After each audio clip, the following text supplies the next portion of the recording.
আচ্ছা, তাহলে পুরনো পড়া নিয়ে আমরা প্রথমে চলে যাব। আমরা শিখেছিলাম আগের দিন হচ্ছে তিথি। তিথি কাকে বলা হয়? তিথি আমরা কিভাবে বের করবো, বা তিথি আমরা কিভাবে বার করি? তিথি নিয়ে কে বলবে, বলুন, কেউ একজন বলুন।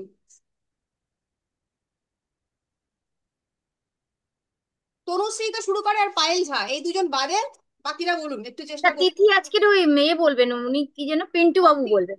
উনি বেশ মাম্পি বলুক। মাম্পি, যাই হোক, যে বলতে পার। মাম্পি বোধহয় এখনো ক্লাসে আসেনি আজ।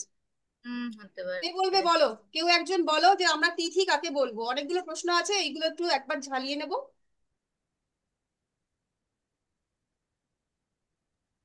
প্রিয়াঙ্কা হুম। চক্র। ক্রান্তি ও বৃত্ত থেকে, সূর্য থেকে পৃথিবীর যে, সরি, চন্দ্রের যে দূরত্ব থাকে তাকে তিথি বলে। বেশ, এই তো ভালো হয়েছে। এরপরে একজন বলি, আমরা কতগুলো, তো সহজ পড়া, এগুলো নিয়ে কোনো চিন্তা করার কিছু নেই। হুম এগুলো হুম আমাদের হুম লাগবে কখন? মূলত আমরা যখনই একজন ক্লায়েন্টকে প্রাথমিকভাবে বলবো যে আপনার কি রাশি, কি গণ, তারপরে কি পায়া পেয়েছে, এগুলো অবহারা চক্রের মধ্যে পড়ে। এবং তার হুম থেকে যখন আমরা জানতে পারবো না যে ডিটেলস একটা মানুষের, যখন আমরা একেবারে জন্ম তারিখ ইত্যাদিগুলো একদম সঠিকভাবে পাচ্ছি না, শুধু একটা কিছু দিয়ে আমরা তিথি তিথিগুলো বার করতে পারবো, সেই ক্ষেত্রে আমরা তো আগের দিন বলেছিলাম যে কিভাবে আমরা কিছু প্রেডিকশন এর থেকে করতে পারি। তো কটা আমরা, তুমি তুমি বেশ ভালো, এবার অন্য কেউ বলুক দেখি, তিথি কতগুলো? মমিতা ঘোষ। তিথি 15টা ম্যাম। 15টা ম্যাম। প্রতিবাদ থেকে পূর্ণিমা বা অমাবস্যা পর্যন্ত। পূর্ণিমা, হ্যাঁ। তিথি কটা? 15টা, প্রতিবাদ থেকে পূর্ণিমা, আবার প্রতিবাদ থেকে অমাবস্যা, মোট তাহলে 30টা। 15টা তিথি হলো। না, 30টা, মানে 15টা। হ্যাঁ, 30টা প্রতিবাদ তিথি। থেকে পূর্ণিমা, একদম 30টা প্রতিবাদ তিথি, থেকে, হ্যাঁ। হ্যাঁ, 30 দিনে অমাবস্যা। 30টা তিথি, কারণ 30 30টা দিনই তিথি। সূর্য থেকে চন্দ্রের দূরত্ব 30 রকম হয়, আর সেই রকম হ্যাঁ সাপেক্ষেই আমাদের তিথি। একটা, হ্যাঁ হ্যাঁ চলে আসো, তোমাকে জিজ্ঞেস করি। খুব হ্যাঁ সহজ ম্যাম, প্রশ্ন। বলুন। আচ্ছা, বলছি, পূর্ণিমার পরের দিনের তিথিকে কি বলে? প্রতিপদ। গুড, খুব ভালো। আচ্ছা, এরপরে কেউ চলে আসুক।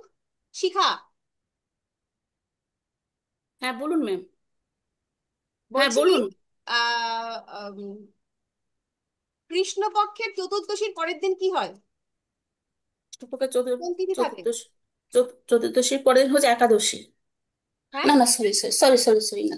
আমি কিছু শুনতে পেলাম না, তোমরা শুনলে ও কি বললো? আমি আসলে শুনতেই পাচ্ছি না কারোর কথা, আমার কি সমস্যা? কৃষ্ণপক্ষের অমাবস্যা। হ্যাঁ হ্যাঁ, ঠিক ঠিক। হুম অমাবস্যাটা। হুম একদম, তাহলে আমরা তিথি নিয়ে আমাদের আর কোনো কনফিউশন নেই, আমরা সবাই তিথি ভালো করে পড়েছি। বেশ, এরপর না, পায়েল বলুক। অ্যাটলিস্ট তনুশ্রীকে সবার শেষে আসতে বলবো, একটু কঠিন পড়া নিয়ে। আমি করণ বলবো। পায়েল বলুক যে করণের বিচারটা কিভাবে হয়, করণটা আসলে কি, কত ডিগ্রি, এই বিষয়টা যদি তুমি একটু বলো। মানে এক একটা, মানে করণ হচ্ছে যে তিথি যে 12 ডিগ্রি হচ্ছে তার হাফ করে দিতে হচ্ছে, সেটাই হচ্ছে করণ। তিথির হাফ। কতগুলো করণ হয়? 11টা। 11টা, গুড। এবার বাকিটা তনুশ্রী বলুক, যে এই যে আমরা 11টা করণ পেয়েছি, এই করণগুলোর মধ্যে মুভেবল কোনগুলো আছে আর স্থির কোনগুলো আছে? হ্যাঁ, আমরা 11টা করণের মধ্যে 7টা হচ্ছে চরকরণ, আর 4টে হচ্ছে স্থিরকরণ। হুম। আর স্থিরকরণটা আগে বলে নিচ্ছি আমি, সেটা হচ্ছে একটা হচ্ছে চতুষ্পাদ, নাগ। আজ প্রথমটা হচ্ছে শকুনি। শকুনি, চতুষ্পাদ, নাগ আর কিংস্তুগ্ন। ওকে। আর এর আগে আছে চরকরণ হচ্ছে 7টা: বব, বালব, কৌলব, তৈতিল, কর, বণিজ, বৃষ্টি। বৃষ্টিকরণ, যার লর্ড হচ্ছে শনি। মুভেবল, একদম। তো আমরা আগের দিন যে রেমিডি গুলো শিখেছিলাম এর প্রাণী থেকে, এখনো পর্যন্ত কে কে ইউজ করেছো? সবাই ভেবেছো করবো, কিন্তু করেছো কে? মোবাইলে দেওয়া হয়েছে। ম্যাম, করেছি আমি। ম্যাম, মোবাইলে। ম্যাম করেছি। করেছি। ওই দেখি, শো করাও, দেখে একজন অন্তত দেখো। আহ দাঁড়ান দাঁড়ান। আর আর একজনকে ম্যাম, আমি ওই গাধা যেটা ছিল, মানে তৈতিল, তৈতিলে, হ্যাঁ তৈতিলের গাধা ছিল, ওটাতে ওই মা শীতলার হাজবেন্ড একটা করেছে, ছবি করেছি। বাহ, খুবই সুন্দর। আমার হাজবেন্ড করেছে, এটা কে করেছে এই বাহ, হাতি? আমার বাহ। হাজবেন্ড। আচ্ছা, আচ্ছা, এটা তার মানে কে দেখানো মানে গড়করণ, যায়, দেখাতে গড়করণ। পারি? কম্পিউটার ম্যাম, কম্পিউটার কম্পিউটার থেকে বের ম্যাম, করে। বৃষ্টি পায়ের দেখানো। হ্যাঁ, না, হ্যাঁ, বৃষ্টি না, ম্যাম বৃষ্টি না, আমি এটা বলছি, গড়করণের সাইন। ম্যাম, হ্যাঁ, বলো হুম বলো, হুম। এটা ম্যাম বলো। আমি একটা বলছি, আমার বৃষ্টিকরণ তো আপনি হ্যাঁ, কুকুরের কথা বলেছিলেন। হ্যাঁ, হ্যালো ম্যাম, হ্যাঁ, হ্যাঁ, শুনছি। বলো। আপনি বৃষ্টিকরণে কুকুরের কথা বলেছিলেন, এই যে হ্যাঁ। আমারটা। বেশ বেশ, খুব ভালো ভালো। হয়েছে। হুম। আর ফটো লাগাতে লাগেনি তো ম্যাম বাড়িতে আমার এসে। মোবাইলে দিয়েছি ওয়ালপেপারে, ঘরে কিছু লাগানো হয়নি কারণ ওটা গাধা ছিল।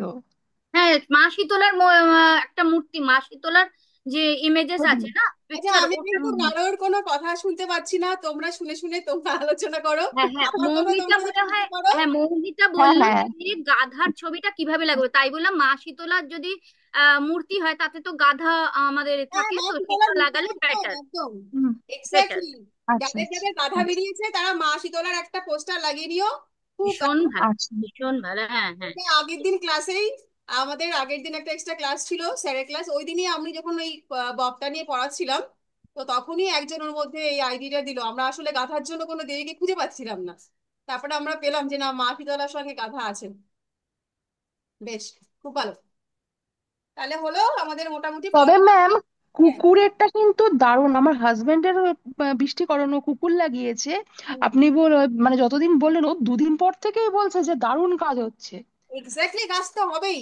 এবং হ্যাঁ সব কিন্তু একদম। ম্যাম, দেখ, ম্যাম যদি কারো সাইন অনুযায়ী যদি ইয়ে হয়, হ্যাঁ, দেওয়া হয়, ধরুন কারো সাইন মানে হচ্ছে মুন সাইন আর কি, হুম, হুম। ধরুন পাইসিস, সেই অনুযায়ীও তো লাগাতে পারবো আমরা।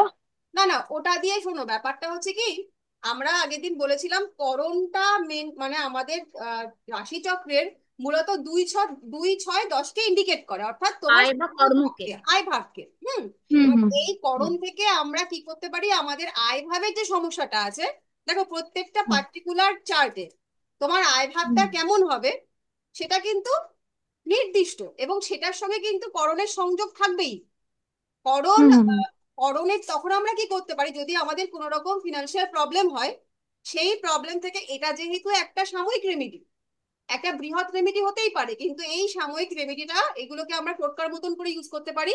এই রেমেডি গুলো করলে পরে আমাদের উইদিন 46 ডে থেকে থেকে কিন্তু আমাদের যে সমস্যাটা আছে, দশা অন্তর্দশার সমস্যা তো থাকবেও, তারপরেও কিন্তু হুম, সাডেন সমস্যা আমাদের লাইফে চলে আসে, সেই সমস্যাগুলো কিন্তু রিমুভ হয়, এটা আমাদের সঙ্গে থাকলে। আচ্ছা, ওই আমাদের ঠিক যে আছে। রাশি লগ্নের সাইন, সেই অনুযায়ী করলে কিন্তু হবে না। হুম, করণের সাইনটা আচ্ছা, আমাদের নিতে হবে। ঠিক আছে। ঠিক আছে। হুম, হুম। ম্যাম আপনি তো ওই দিন পড়ালেন, তারপরে আমি জানতে পারলাম যে বৃষ্টিকরণে কুকুরের ছবি রাখতে হয়। সে তো আমি বহু বছর ধরে ওরই ওয়ালপেপার এইগুলো সব আসলে, জায়গায় ভরিয়ে দিয়ে। এইগুলো আমাদের আসলে হয়ে যায়, আমাদের যেটা যা থাকার কথা না, সেগুলো কিছুটা হয়ে আসে। এবার এই যে কুকুর, কুকুর হচ্ছে তো কেতুর সিগনিফিকেন্ট, তো দেখবে তোমার চার্টে বা তোমার উপর, বিশেষ করে তুমি বলে নয়, যে মানুষগুলো রাহু প্রবণিত, যাদের চার্টে রাহুর প্রভাব বেশি থাকে, তারা বিড়াল ভালোবাসে। আর যে মানুষগুলোর প্রতি উপরে একটু কেতুর আর কি প্রভাব থাকে, তারা কুকুর হ্যাঁ, ভালোবাসে। হুম। কুকুর তুমি যদি ভালো, মানে যারা যারা একটু কেতু প্রভাবিত ব্যক্তি, তুমি না চাইলেও দেখবে কুকুর তোমার পায়ের কাছে চলে আসবে, কুকুর এসে এরকম লেজ নাড়বে, ও অটোমেটিকলি। হ্যাঁ। আবার যারা বিড়াল বিড়াল ভক্ত বা মানে রাহুর প্রভাব থাকবে, তারা রাস্তা দিয়ে হেঁটে যেতে গেলে পাশ থেকে বিড়াল তাকে ম্যাও বলে ডেকে কথা বলবে, এটা হবেই। হ্যাঁ। সেরকম কিন্তু দেখবে। আমি আমি একটা কথা বলছি, আমি না বিড়াল দু চোখে দেখতে পারি না, কেন বলুন তো? মানে বিড়াল দেখলেই আমার মানে গা জ্বলে যায়। তাহলে কোন রকম ভাবে রাহু অ্যাফ্লিক্টেড আছে, বা কেতুর অত্যন্ত প্রভাব চাঁদের উপর বেশি। রাহু অ্যাফ্লিক্টেড থাকলে হ্যাঁ, হ্যাঁ, রাহুর এবং জিনিসপত্র আমার চলে যাবে। বাড়িতে বিড়াল ঢোকে না পর্যন্ত, মানে এত বছরে 2 দিন মাত্র বিড়াল ঢুকেছিল, বিড়াল আমার ত্রিসীমানা বাড়ায়। আচ্ছা, বেশ, খুব ভালো। তাহলে আমরা আজকের দিনের পড়ায় ঢুকে যাই। বিড়াল কুকুর সবাই যে যার জায়গায় থাকুক। আজ আমরা পড়বো অবক্ষরা চক্র। অবক্ষরা চক্র।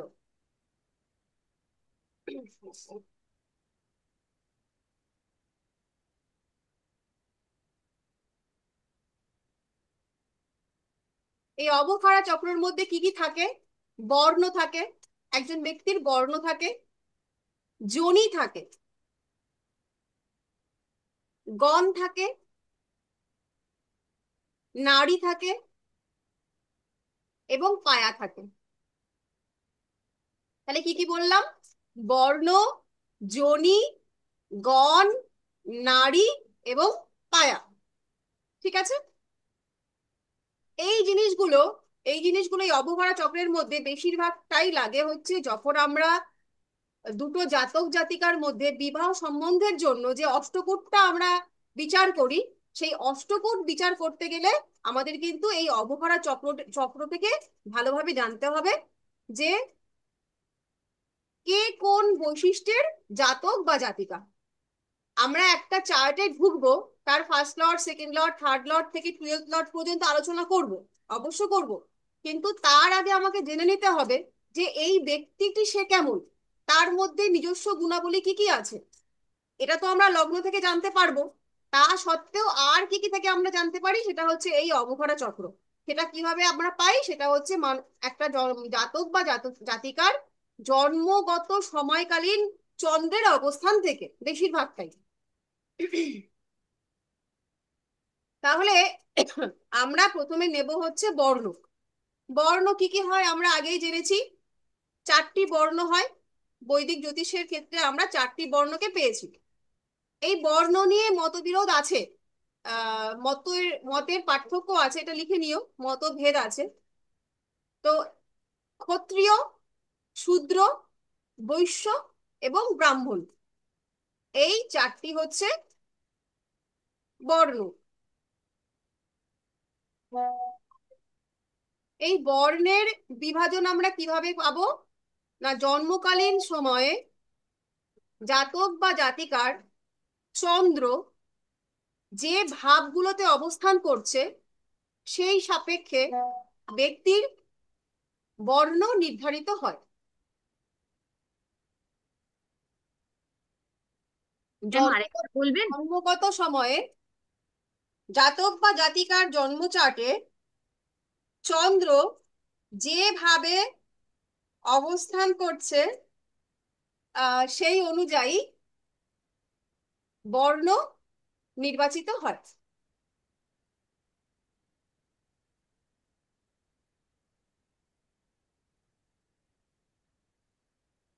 তাহলে ক্ষত্রিয় বর্ণ প্রথমে আমরা জানি। ক্ষত্রিয় বর্ণ স্বভাবতই, এই ক্ষত্রিয় বর্ণ থেকে আমরা কি ভাবতে পারি, কি হতে পারে ক্ষত্রিয় বর্ণের যে জাতক জাতিকা? যারা যুদ্ধ করে, যুদ্ধ থাকবে, সেনাপতি, অর্থাৎ মঙ্গলের প্রভাব থাকবে। হ্যাঁ। হ্যাঁ, এই মানুষগুলোর উপরে কিন্তু ক্ষত্রিয় যে গুণ বিশেষ আছে, সেইগুলো কিন্তু এদের মধ্যে একটু দেখতে পাওয়া যাবে। অর্থাৎ এরা একটু যুদ্ধবাজ, এরা একটু কলহপ্রিয়, এরা একটু হঠাৎ কাজ মানে হঠাৎ সিদ্ধান্ত নিতে তৎপর, বা মঙ্গলের কিছু প্রভাব এদের উপরে দেখতে পাওয়া যায়। তাহলে আমরা কি লিখবো? যে চন্দ্র যখন অগ্নি রাশিতে অবস্থান করে, চন্দ্র যখন অগ্নি রাশিতে অবস্থান করে তখন জাতক বা জাতিকা ক্ষত্রিয় বর্ণের হয়, অর্থাৎ 1, 5 নয়। বোঝা গেল এটা? তার মানে ম্যাম রাশি দিয়ে বিচার হয়ে যাবে? হ্যাঁ, রাশি দিয়ে নয়, ভাব দিয়ে। ব্যাপারটা হচ্ছে ওর 1, 5 নয়। ধরো তোমার যদি তুমি মেষ লগ্ন, তাহলে তোমার যে 1, 5, 9 হচ্ছে, বৃষ লগ্নের তো সেটা 1, 5, 9 হবে না। ও আর একটা তুমি আচ্ছা দেখতে পারো যে হ্যাঁ ম্যাম অগ্নি আর রাশিতে একবার চন্দ্র বলবেন? থাকলে কালপুরুষের ম্যাম আর 1, 5 নয়, একবার রাশি দিয়ে বিচার করে নেবে। হ্যাঁ, রাশি দিয়ে তুমি বিচার করে নেবে, কালপুরুষের 1, 5 নয়। কালপুরুষের 1, 5 নয়, অর্থাৎ অগ্নি রাশিগুলোতে যখন চন্দ্র থাকবে সেটা ক্ষত্রিয় বর্ণ। এক্স্যাক্টলি এভাবেই গেছে, রাশি দিয়েই বিচার করে নিতে পারবে। তার মানে কি কি হচ্ছে? মেষ রাশি, সিংহ রাশি আর ধনু রাশি, এই ঘরগুলোতে যখন চন্দ্র থাকবে তখন জাতক বা জাতিকা সে হচ্ছে ক্ষত্রিয় বর্ণের হবে। Clear pile?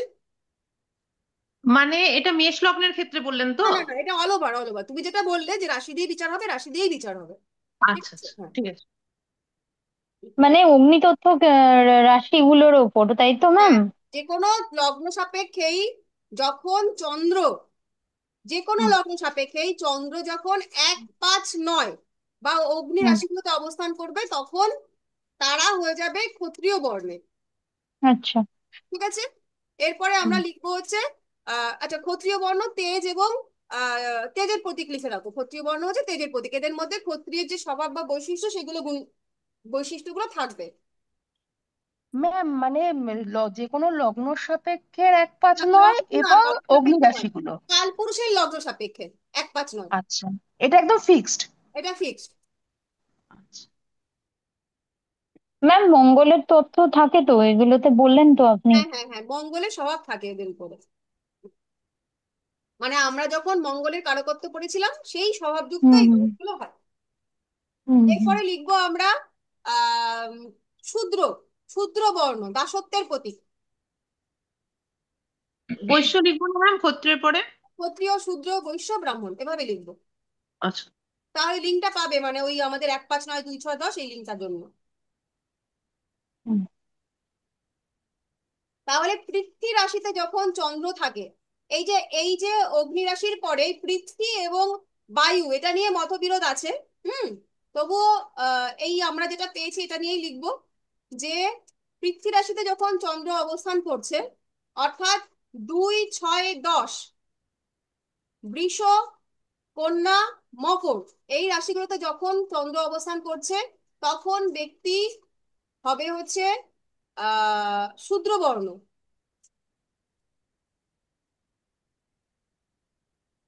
এই মানুষগুলো একটু গতানুগতিক হয়, এই মানুষগুলো একটু কর্মঠ হয়। শূদ্রদের যেরকম বৈশিষ্ট্যটা আমরা পড়েছি, শূদ্ররা একটু আহ মালিক, পরিশ্রমী। হ্যাঁ পরিশ্রমী এবং মালিকের আন্ডারে কাজ করতে পছন্দ করে। সুতরাং এদের মধ্যেও সেই কর্মের মানে আহ, ব্যবসার থেকে এরা হচ্ছে একটু অন্যের আন্ডারে কাজ করার প্রবণতা এদের মধ্যে দেখতে পাওয়া যায়। হলো? আচ্ছা, তারপর আমরা চলে আসব, বৈশ্য গেল, শূদ্র গেল, এরপরে বৈশ্য। 3, 6, না 3, 7, 11, 3, 7, 11 এই রাশিগুলোতে চন্দ্র থাকলে, অর্থাৎ বায়ু রাশিগুলোতে চন্দ্র থাকলে তারা হয়ে যাচ্ছে বৈশ্য বর্ণ। বায়ু রাশিকে বলা মানে বৈশ্য হতে গেলে তাদের মধ্যে বিনিময়ের ভাব থাকতে হবে, বিনিময়। আর দেখো বায়ু যে, সেই কিন্তু আদান প্রদানে সক্ষম। সুতরাং এই যে বায়ু রাশি যারা আছে তাদের মধ্যে কিন্তু কথা বলা, কমিউনিকেশন করা, আদান প্রদানের ক্ষমতা অনেক বেশি হয়। সুতরাং এই রাশিগুলোর মানুষজনদেরকে বলা হয়, কি বলা বৈশ্য। হয়? বৈশ্য। বৈশ্য। আচ্ছা বাহ, ম্যাম, ম্যাম আরেকবার বলুন, বুঝতে পারলাম না। কোনটা বোঝনি? ওই যে বায়ু রাশিতে চন্দ্র থাকলে তারপর কি বললেন ওটা? মানে ব্যবসা করার প্রথম শর্ত কি, তাদের মধ্যে বিনিময় প্রথা থাকতে হবে, তাই তো? হুম এক্স্যাক্টলি হুম হুম ব্যবসা বলতে আমরা কি বুঝি, আমি কিছু দেবো তুমি কিছু দেবে, তারপরে সেখান থেকে হুম ইতিহাসে চলে যাও। তারপরে সেখান থেকে হুম। আদান প্রদান হলো, এখন আমি পয়সা দেবো, তুমি আমায় জিনিসপত্র দেবে। তো এই যে আদান আচ্ছা প্রদান আচ্ছা। বিষয়টা, এই আদান হুম। প্রদান বিষয়টা কোন রাশি করতে পারে? বায়ু তত্ত্বের রাশি। বায়ুই তো কিছু আচ্ছা বয়ে নিয়ে যেতে পারে এক জায়গা থেকে আর এক জায়গাতে, তার মধ্যেই তো বিনিময় প্রথার আচ্ছা। ভাবটা সব থেকে বেশি, তাই না? হুম হুম ওই জন্য বায়ু তত্ত্বের রাশিগুলোকে বলা হচ্ছে বৈশ্য রাশি। ক্লিয়ার? হুম হুম হুম। এবার জলতত্ত্বের রাশিগুলো হবে ব্রাহ্মণ, 4, 8, 12। ম্যাম শূদ্রবর্ণ যেটা আছে সেটা আর কি তাহলে স্যাটার্নের প্রভাব হবে, শনির স্যাটার্নের প্রভাব প্রভাব বেশি? হবে, এক্স্যাক্টলি স্যাটার্নের প্রভাব হবে। আর বৈশ্যবর্ণে তাহলে শুক্র আর বুধ, বুধ, মানে শুক্র। বুধের তো প্রভাব হ্যাঁ, থাকছেই। বুধ, শুক্র,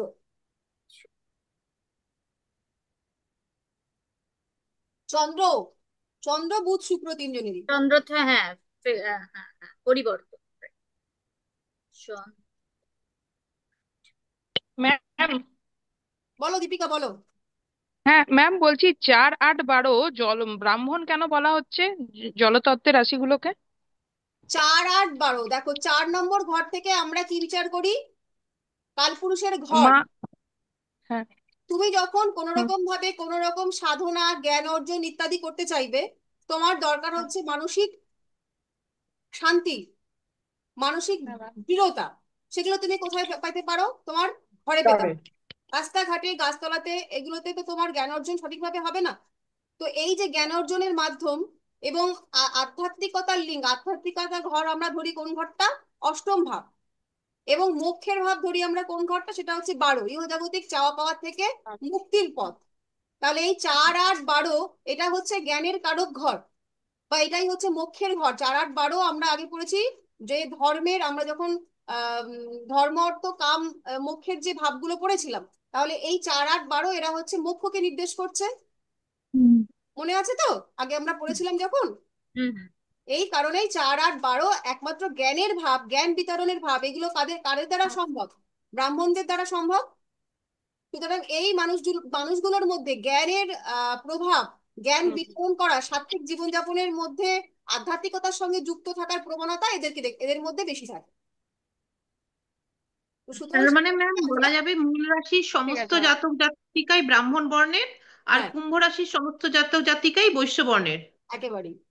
তবে এইবার এই যে কথাটা, এইগুলো কিন্তু এই যে আমরা বললাম যে প্রেডিকশন গুলো, হুম, এমন নয় যে প্রত্যেকটা চন্দ্র মানে কর্কট লগ্নের মানুষ মানেই, যেমন জলতত্ত্ব পেলাম ওরা ব্রাহ্মণ বর্ণের হয়ে গেল, তার মানে প্রত্যেকটা পৃথিবীর প্রত্যেকটা কর্কট রাশি মানেই সে জ্ঞানী হয়ে যাবে, এমন কিন্তু না। নয়। কারণ তারপরেও কিন্তু তাদের একটা ব্যক্তিগত চার্ট আছে।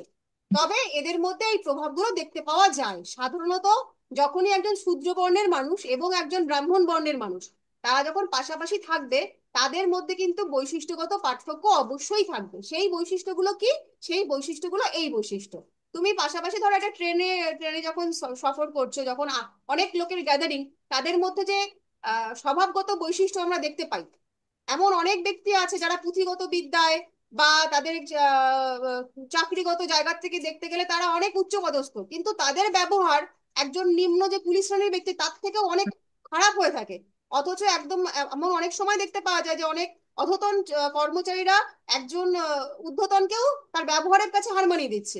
এই এই যে বৈশিষ্ট্যগুলো, সেগুলো কিন্তু এই বৈশিষ্ট্যের সাপেক্ষেই হয়ে থাকে। এবং আমরা যদি একটুখানি এবার থেকে সাধারণ মানুষের মধ্যে আমরা যত পড়বো তত আমাদের কাছে খোলসা হবে জগৎগুলো। প্রত্যেকটা মানুষের মধ্যেই লিঙ্ক করতে পারবেন, প্রত্যেকটা মানুষের মধ্যেই বুঝতে পারবেন যে এই মানুষটা বোধ হয় এইরকম, এবং তারপরে দেখবেন তার চার্ট মিলিয়ে যে হ্যাঁ এই মানুষটা সেরকম। এই যে পার্থক্যীকরণ গুলো, এগুলো কিন্তু এইভাবেই আমরা শিখবো। ঠিক আছে, দেখো জ্যোতিষের প্রচুর সূত্র পাবো, হাজার হাজার সূত্র আমরা জ্যোতিষের পাবো, কিন্তু তারপরেও বলবো জ্যোতিষের এরকম পার্টিকুলার সূত্র মেনে প্রেডিকশন হয় না। যখন তুমি প্রেডিকশন করতে শিখবে, আস্তে আস্তে তোমাকেই প্রেডিকশন গুলো ভাঙতে হবে, সূত্রগুলোকে ভাঙতে হবে। মানে ওই খানিকটা সবজি মশলা তেল ঝাল দিয়ে দেওয়ার মতন। পায়েল একটা বেগুনের ঝোল যেভাবে রান্না করবে, দীপিকা সেরকম ভাবে রান্না করবে না, অথচ ইনগ্রেডিয়েন্টস কিন্তু সেই সেম, দুজনের টেস্ট কিন্তু আলাদা হবে। সূত্র যা কিছু তোমরা সকলেই শিখছো, একই শিখছো, অথচ যখন তোমরা কাজ করবে দেখবে এক একজন এক এক রকম ভাবে কাজ করবে। প্রেডিকশনটা করারও কিন্তু বিভিন্ন রকম সূত্রটুকু, ওগুলোকেও কিন্তু ওই রকম ভেঙে ভেঙে এর এর সঙ্গে ওর মিশিয়ে মিশিয়ে ওইরকম ভাবে যা পড়েছি, মানে আমরা আমরা পড়েছি যে শনি মঙ্গল থাকলে পরে অ্যাক্সিডেন্ট যোগ, মানে যার যার চার্টে দেখবো শনি মঙ্গল যোগ তাকেই বলে দেবো অ্যাক্সিডেন্ট যোগ, এরকম কিন্তু হবে না। কেন হবে না তারও সূত্র আমরা শিখবো ধীরে ধীরে। আর একটা কথা বলি, স্যারের অনেক ফ্লাইং ক্লাস এখন তোমরা করছো। তোমরা এবার সবে হামাগুড়ি থেকে দাঁড়াতে শিখছো, 6 মাস হয়ে গেছে, মানে এখন দাঁড়াতে শিখছো। অনেক অনেক ফ্লাইং ক্লাস আসবে, অনেক ফ্লাইং ইউটিউব থেকে ফেসবুক থেকে আমরা জানবো, জেনে আমাদের মধ্যে উচ্চাটন হবে এটা কি ওটা কি সেটা কি। এটা খুব স্বাভাবিক এবং এটা খুবই ভালো কথা, কিন্তু তাতে বিভ্রান্ত হয়েও না। বিভ্রান্ত হয়ে গেলে আসলে হবে কি জট পাকিয়ে খিচুড়ি হয়ে যাবে। এখনই যদি আমি আমি তোমাদের একই দিনই এই একটা ক্লাসেই শুরু করে শেষ করে দিতে পারি, এবার সেটা তোমরা কতটুকু শিখতে পারবে সেটা তোমাদের ব্যাপার। ওইভাবে না করে ধীরে ধীরে করো, সবই শিখবে জানবে, একটু ধীরে ধীরে করলে ভালো হয়, তোমাদের জন্যই ভালো হয়। আমি এখনই তোমাদের প্রেডিকশনের জন্য 10টা সূত্র করে দিতে পারি, এখনই রেমেডির জন্য 10টা রেমেডি বলে দিতে পারি, কিন্তু সেটা কাজে লাগাতে পারবে না।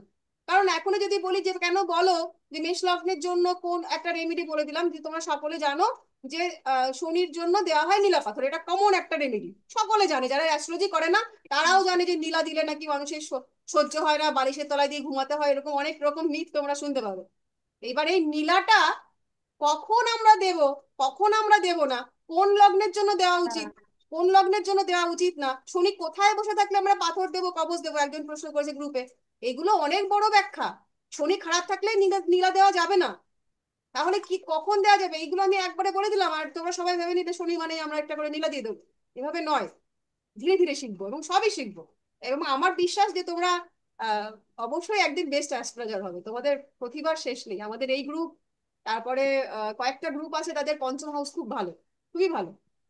যাই হোক, আমরা কোথায় গেছিলাম, ব্রাহ্মণ অব্দি আমাদের হয়ে গেল। তারপরে ম্যাডাম আমরা, কবজ নিয়ে একটু বলবেন পরে। না না, কবজ নিয়ে এখন বলবোই না, কারণ না এটা এখন নয়, মানে পরে কোনো ক্লাসে যেটা বলছি। যখন আপনাদের এই- সময় হবে, হ্যাঁ। কবজ কেন, সমস্ত কিছুই বলবো, কবজটা তৈরি করাও হাতে ধরে শিখিয়ে দেবো, কিন্তু এই ততদিন পর্যন্ত একটু ধৈর্য রাখুন। আচ্ছা আচ্ছা। হ্যাঁ, মূলত কবজ আপনি অনেক সব, মানে প্রায় সব ক্ষেত্রেই দিতে পারেন, তবে তারও বিভিন্ন ক্রাইটেরিয়া আছে। হুম। আর কবজ যে আপনি জিজ্ঞেস করেছিলেন না, কবজ কি কি কবজ হয়, এর একটা বড় লম্বা লিস্ট। হ্যাঁ, আচ্ছা। হুম। প্রত্যেকটা গ্রহের জন্যই কবজ হয়। হ্যাঁ, আচ্ছা okay. বেশ বেশ। আচ্ছা, এরপরে আমরা চলে আসবো গণ নিয়ে।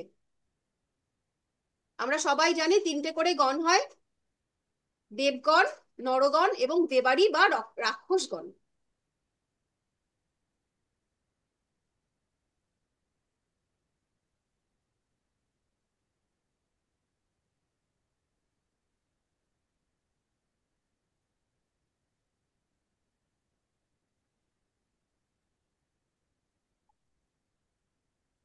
শেয়ার হয়েছে?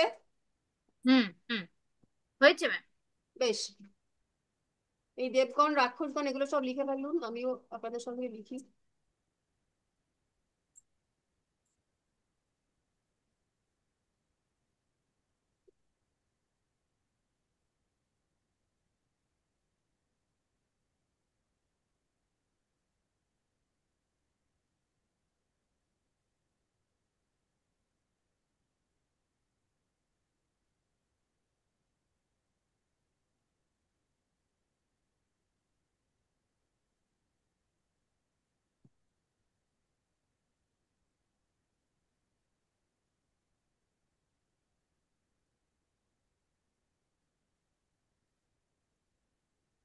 আচ্ছা, এইবার এই যে দেবগণ, নরগণ এবং দেবাড়িগণ বা রাক্ষসগণ, এই এটাও বিচার হয় একেবারেই চন্দ্র সাপেক্ষে, অর্থাৎ নক্ষত্র অনুযায়ী। আমরা জানি জাতক যখন জন্মগ্রহণ করে, চন্দ্র যে নক্ষত্রে ছিল সেইটাই হচ্ছে তার জন্ম নক্ষত্র, এবং চন্দ্র যে নক্ষত্রে ছিল সেইটাই তার গণ। কিভাবে বিচার করব কোন কোন গণ কোন কোন নক্ষত্রের মধ্যে পড়ছে, সেটাই আমি বলবো, আপনারা একটু লিখে নিন। আচ্ছা, প্রথমে আমরা আলোচনা করব দেবগণ নিয়ে। চন্দ্র যদি অশ্বিনী নক্ষত্রে, মৃগশিরা নক্ষত্রে, পুনর্বসু নক্ষত্রে, পুষ্যা নক্ষত্রে, হস্তা নক্ষত্রে, স্বাতী নক্ষত্রে, অনুরাধা নক্ষত্রে, শ্রবণা নক্ষত্রে এবং রেবতী নক্ষত্রে থাকে, তাহলে ব্যক্তি দেবগণ হবে। হয়েছে নাকি আরেকবার বলবো? হয়েছে আরেকবার ম্যাম। প্রিয়াঙ্কা বলো, চক্রবর্তী কি বলছিলে? বললাম আরেকবার বলুন ম্যাম। আরেকবার বলি। অশ্বিনী, মৃগশিরা, পুনর্বসু, পুষ্যা, হস্তা, স্বাতী, অনুরাধা, শ্রবণা এবং রেবতী। কটা হলো? 9। 9টা করে ভাগ হবে, ঠিক আছে। এবার আচ্ছা, এরপরে তাহলে দেবগণ সম্পর্কে আমরা মোটামুটি ধারণা কি রাখি? দেবগণ বলতে আমরা বুঝি এই ধরনের মানুষ হচ্ছে সংশ্লেষণ মনোভাবাপন্ন। এই ধরনের মানুষের মধ্যে সাত্ত্বিক ভাবের প্রভাব দেখতে পাওয়া যায়। এরা ক্ষমাশীল, এরা দানশীল, এরা আধ্যাত্মিক, পুজো পাঠে এদের মন মন থাকে, এরা ধর্ম বিশ্বাসী, ক্রিয়েটিভ হয়,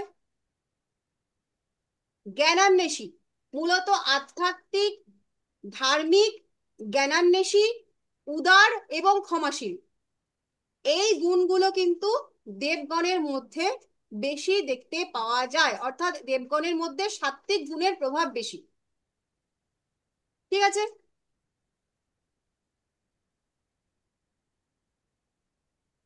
ক্লিয়ার? এইটুকু হয়েছে? আছে। আচ্ছা, এরপরে নরগণ চলে আসবো। নরগণটা ঠিক কিরকম? নরগণ একদম দেবগণ এবং রাক্ষসগণ বা দেবাড়িগণের ঠিক মাঝের অবস্থা। এই অবস্থার মধ্যে কিছু কখনো কখনো দেবতার মতো গুণ সম্পন্নও হয়, আবার কখনো কখনো দেখা যায় মানুষের এই নরগণ সম্পন্ন মানুষ তারা যদি খারাপ প্রভাব গ্রহ ইত্যাদির দ্বারা প্রভাবিত হয়, আর রাক্ষসগণের থেকেও তারা খারাপ হয়ে যায়। দেখবে আমরা যেমন কিছু কিছু মানুষকে বলি তুই মানুষ না, তার থেকেও মানে জঘন্য কিছু এরকম তাদের এমন অনেক নরগণ দেখা যায় যাদের মধ্যে আহ আহ, রাক্ষসগণের যে তামসিক গুণাবলী বা ইত্যাদি থাকে, সেগুলোর থেকেও কিন্তু অনেক নরগণ কিন্তু বেশি খারাপ প্রভাবযুক্ত দেখতে পাওয়া যায়। তো সেইগুলো কি কি নক্ষত্র থাকবে? ভরণী নক্ষত্র, রোহিণী, আর্দ্রা,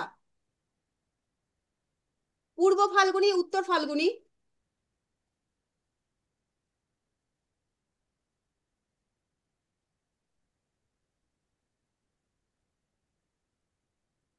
পূর্বষাঢ়া, উত্তরাষাঢ়া, পূর্ব ভাদ্রপদ এবং উত্তর ভাদ্রপদ। এই নক্ষত্রগুলোতে যদি চন্দ্র অবস্থান করে তাহলে তাদের গণ হবে নরগণ।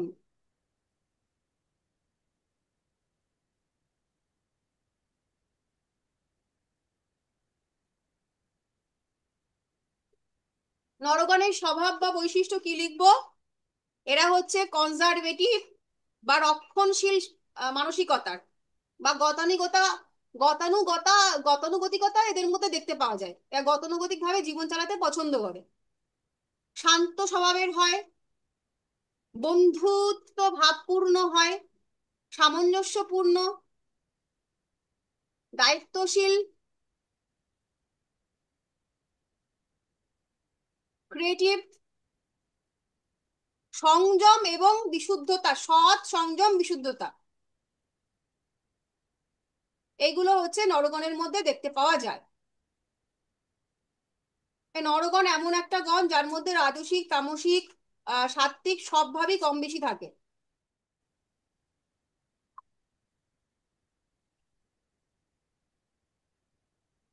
এরপর আমরা দেবাড়িগণ বা রাক্ষসগণ নিয়ে আলোচনা করি। রাক্ষসগণের মূল বৈশিষ্ট্য হচ্ছে এরা হচ্ছে পরিবর্তনশীলতায় বিশ্বাসী। মানে এই যেমন নরগণ তারা কি ছিল? তারা ছিল রক্ষণশীল, তারা গতানুগতিক জীবন তাকে নিয়েই চলতে পছন্দ করে।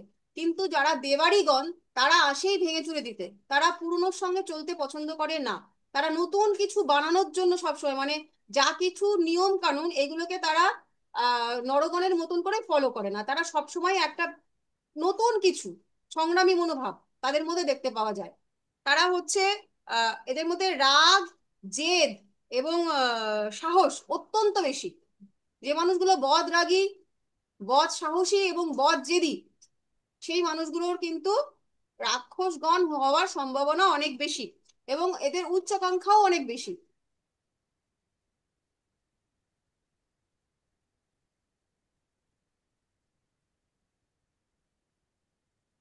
অ্যানালিটিক্যাল হয়, বিশ্লেষণমূলক মনোভাবাপন্ন।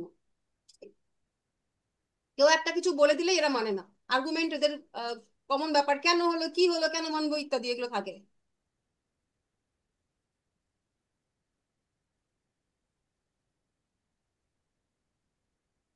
আচ্ছা, চন্দ্র যখন কৃত্তিকা, অশ্লেষা, মঘা,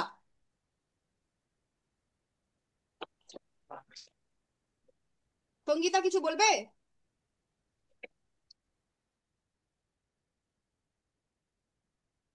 কৃত্তিকা, অশ্লেষা, মঘা, চিত্রা, বিশাখা, জ্যেষ্ঠা, মূলা, ধনিষ্ঠা, শতভিষা ইত্যাদি নক্ষত্রে যখন চন্দ্র থাকে তারা হয় রাক্ষসগণ।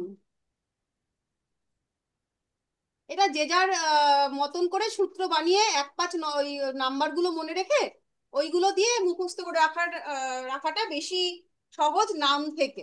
তোমরা ওই নক্ষত্রের নামগুলো করে কোন কোন নক্ষত্র কোন কোন গ্রুপের মধ্যে যাচ্ছে দিয়ে একটা নিজের মতন করে একটা সূত্র আবিষ্কার করে চার্ট করে করে পড়ো। তাহলে নাম দিয়ে মনে রাখাটা একটু চাপের হয়ে যায়, মনে থাকে না সবসময়, কিন্তু নাম্বার করে পড়লে পরে মনে থাকে।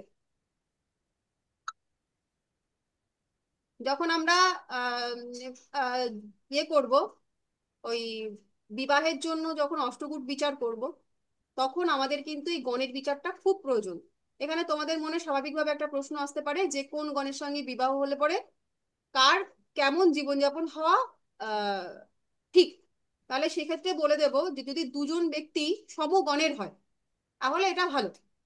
যদি দুজন নর দুজন রাক্ষস দুজন দেব ঠিক আছে, কিন্তু আর দেবগণ আর নরগণ, যদি দেবগণের পাত্র হয় নরগণের পাত্রী সেই ক্ষেত্রে মধ্যম। কিন্তু রাক্ষসগণের সঙ্গে যারই হোক, মানে যদি উল্টো কেউ হয় রাক্ষস নর বা রাক্ষস দেব, এরকম যদি বিয়ে বিবাহ হয় সেই ক্ষেত্রে কিন্তু অধম মিলনের বিবাহ। মানে সেই ক্ষেত্রে কিন্তু পারিবারিক জীবনে সমস্যা দেখতে পাওয়া যায়। তার কারণ হচ্ছে দুটো মানুষের দুই রকম বৈশিষ্ট্যের, একজন আকাশ একজন পাতাল, একজন মাটি তো একজন পাতাল। তো এই কারণে তাদের মধ্যে মানসিকতার সমস্যা দেখতে পাওয়া যায়। ঠিক আছে। তুলিকা সাধু খানের কি হলো, মুখে হাত কেন? আচ্ছা, এরপরে লিখে নিই আমরা যে যে গ্রহগুলো আছে তাই গ্রহগুলোর মধ্যে কোন কোন গ্রহ কোন কোন গণের মধ্যে যাচ্ছে। এবার প্রথমে লিখে নিই দেবগণ। দেবগণের মধ্যে যাচ্ছে হচ্ছে রবি বৃহস্পতি শুক্র, এই গ্রহগুলো হচ্ছে দেবগণ গ্রহ।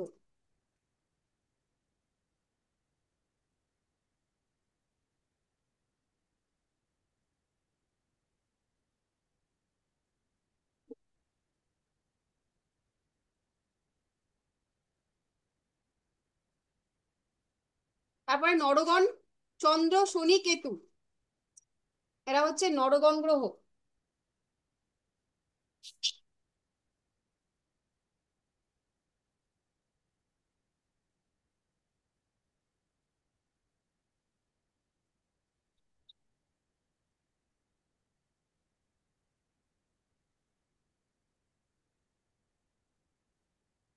তারপরে লেখো মঙ্গল বুধ রাহু, এরা মঙ্গল বুধ রাহু এবং প্রজাপতি। আগেরটাই কেতুর পাশে লিখে রাখো হচ্ছে রুদ্র। নরগণের মধ্যে রুদ্র যাবে আর পরেরটাই হচ্ছে প্রজাপতি, এরা হচ্ছে রাক্ষসগণ। মঙ্গল বুধ রাহু এবং প্রজাপতি এরা হচ্ছে রাক্ষসগণ।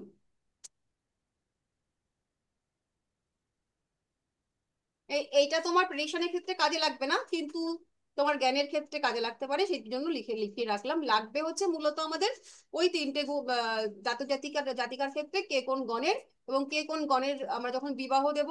প্রাথমিকভাবেও যদি কেউ তোমাকে এসে জিজ্ঞেস করে যে তুমি তো জ্যোতিষী শিখছো জ্যোতিষী হয়েছো, তাহলে এই বিয়েটা দেবো, তাহলে ছেলের দেবগণ মেয়ের হচ্ছে রাক্ষসগণ, সেক্ষেত্রে কি বিবাহ দেওয়া যায়? তো যদি কিনা আমরা দেবগণ হিসাবে বিচার করি তাহলে আমরা সেক্ষেত্রে বলে দেবো বিবাহ দেওয়া যায়। না যায় না তো বলা যাবে না, কিন্তু বলে দিতে পারবো যে এই ক্ষেত্রে কিন্তু তাদের মতের অমিল দেখতে পাওয়া যাবে এবং বিবাহ কিন্তু অতৃপ্তকর হবে। বিবাহে কিন্তু শান্তির অভাব হবেই, তাদের মধ্যে বাক্য চলাচলই থাকবেই। হ্যাঁ, ম্যাম, বলো। বলছি তাহলে প্রথমে যে দেবগণ হবে ওর পাশে কি তাহলে বরুণ লিখে দেওয়া হবে? কারণ হ্যাঁ হ্যাঁ, প্রজাপতি রুদ্র দেওয়া হলো। হ্যাঁ, বলুন বলুন বলুন বলুন, লিখে রাখো।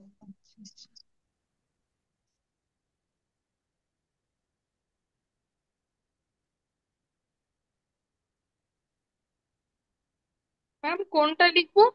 ওই দেবগণের ক্ষেত্রে যে তোমাদের তিনটে গ্রহের কথা বলেছিলাম তো, তার পাশে হ্যাঁ, রবি বৃহস্পতি শুক্র, তারপরে লিখবো বরুণ। বরুণ বরুণ, হ্যাঁ।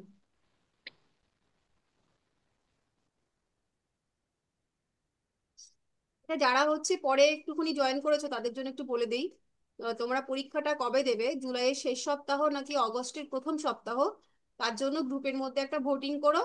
যেটা বেশি হবে সেই ডেটে আমরা হচ্ছে এক্সামের ডেট ফিক্সড করব, ঠিক আছে? আর স্যারের সঙ্গে একটু বলে দিতে হবে যে তোমাদের যে যে ক্লাসগুলো বাকি আছে একটু স্যারকে মেনশন করে মেসেজটা করে দিও। আচ্ছা। ম্যাম, যে ডেটা হবে মানে সানডে তো, মানে এক্সামটা সানডে সানডেটা দেওয়া হবে? ফিক্সড, সানডেটা ফিক্সড। আচ্ছা, এবার হ্যাঁ, ডেটটা আমরা ফিক্সড করব তোমাদের কথা অনুযায়ী। ঠিক।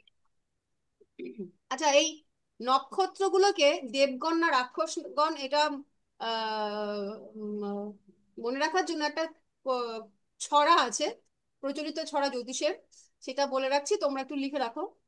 মজাদার ছড়া, একবার মনে করে যদি রাখতে পারো তাহলে আর নক্ষত্র কোনটা আহ, দেবগণ কোনটা রাক্ষসগণ কোনোদিনই ভুলবে না। মাত্র দুটো লাইনের ছড়া, কিন্তু অদ্ভুত টাইপের ছড়া, তো লিখে রাখো। আচ্ছা, তুমি দেখে দেখে বলি, আমি ভুলে যাবি, লেখো। দম, দমারাম, দমা, ফাঁকা ফাঁকা করে লিখবে, লিখবে, তারপর একটু ফাঁকা দিয়ে মা লিখবে, একটু ফাঁকা ফাঁকা করে, ঠিক আছে? দমারাম, এটা একটা হলো।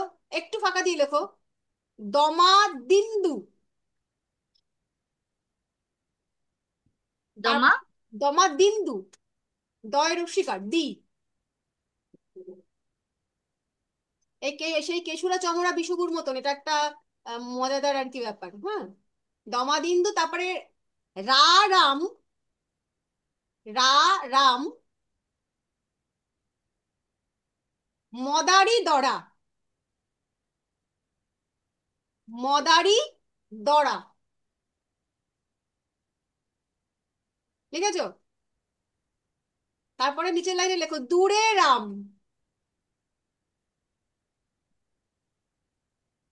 মদারারি, মামদা। কি লিখলে একটু পায়েল পড়ো তো। দমারাম, হুম। দমাদিন্দু, হুম। রারাম, মদা হৃদরা, দূরে রাম, মদা রারি, বাড়ি, হ্যাঁ, মামদা। বেশ। এবার এই ক্ষেত্রে যখন যেখানে তোমার আসছে, ইজ ইকুয়াল টু লেখো দেব,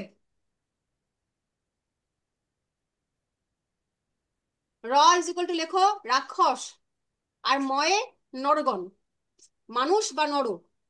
এবার দেখো তোমরা কতগুলো শব্দ লিখেছো, ওই মা রা এই দিয়ে গুনো, কতগুলো শব্দ লিখেছো?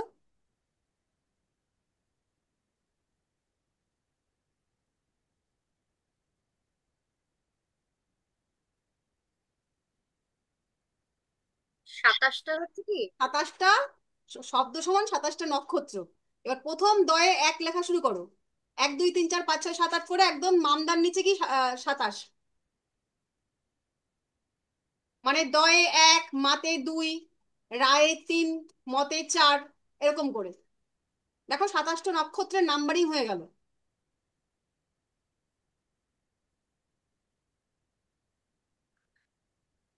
ম্যাম, দিনটু যেটা দয় রশ্মি দন্ত নয় দয় রস্যু লিখবো তো? দিন্দু, হ্যাঁ, দমা দিন্দু। লাস্ট লাইনটা একবার বলবেন? দূরে রাম, হ্যাঁ। দূরে রাম, মদারারি, মদারারি। মা মদা।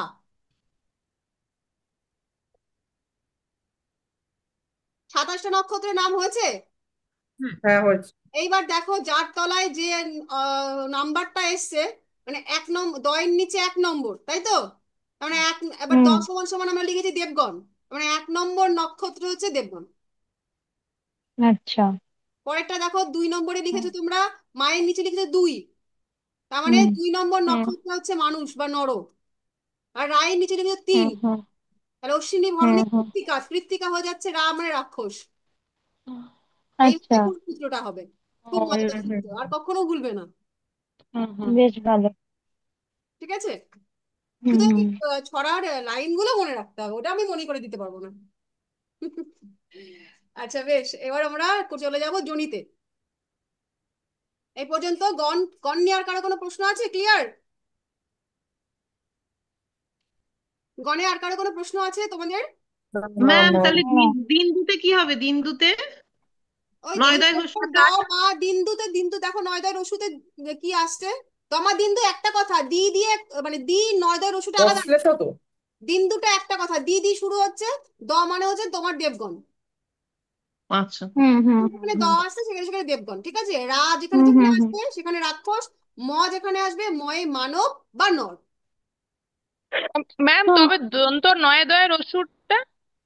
ওটা দেখো শুরু হচ্ছে দিন্দু দ দিয়ে, একসঙ্গে আছে ওটা। একসঙ্গে আছে, হ্যাঁ। ও একসঙ্গে ওটা করো। হুম।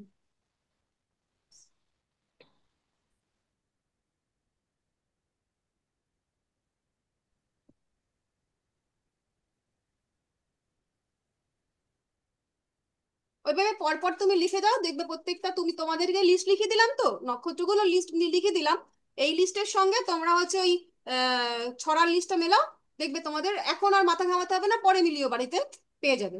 সূত্রটা শিখিয়ে দিলাম যে কিভাবে লিখতে হবে, দেখবে তাহলে দুটো ম্যাচ করে যাচ্ছে, তাহলে আর কোনো রকম কনফিউশন থাকবে না কোনটায় কি লিখবো।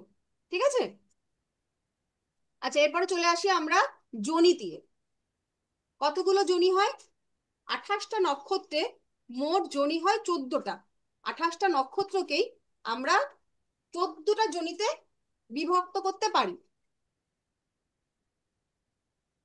আচ্ছা, এইবার এইখানে আমরা এতদিন পর্যন্ত কখনো অভিজিৎ নক্ষত্রের আলোচনা করিনি। আমরা 27টা নক্ষত্র নিয়েছি, কিন্তু দেখো এখানে বললাম 28টা নক্ষত্র। এই 28টা নক্ষত্রের মধ্যে এইবার হচ্ছে আমরা অভিজিৎকে ইনক্লুড করে দেব। অভিজিৎকে আমরা এখানে নাম্বার দিয়েছি 20 নম্বর নক্ষত্র। কখন কখন 20 নম্বর নক্ষত্রের ব্যবহার করব? যখন উত্তরাষাঢ়ার শেষ পাদ এবং শ্রবণার প্রথম পাদে চন্দ্র থাকবে। উত্তরাষাঢ়া নক্ষত্রের শেষ পাদে এবং শ্রবণা নক্ষত্রের প্রথম পাদে চন্দ্র থাকবে, তখন গিয়ে সেই নক্ষত্রটা হয়ে যাবে হচ্ছে অভিজিৎ নক্ষত্র।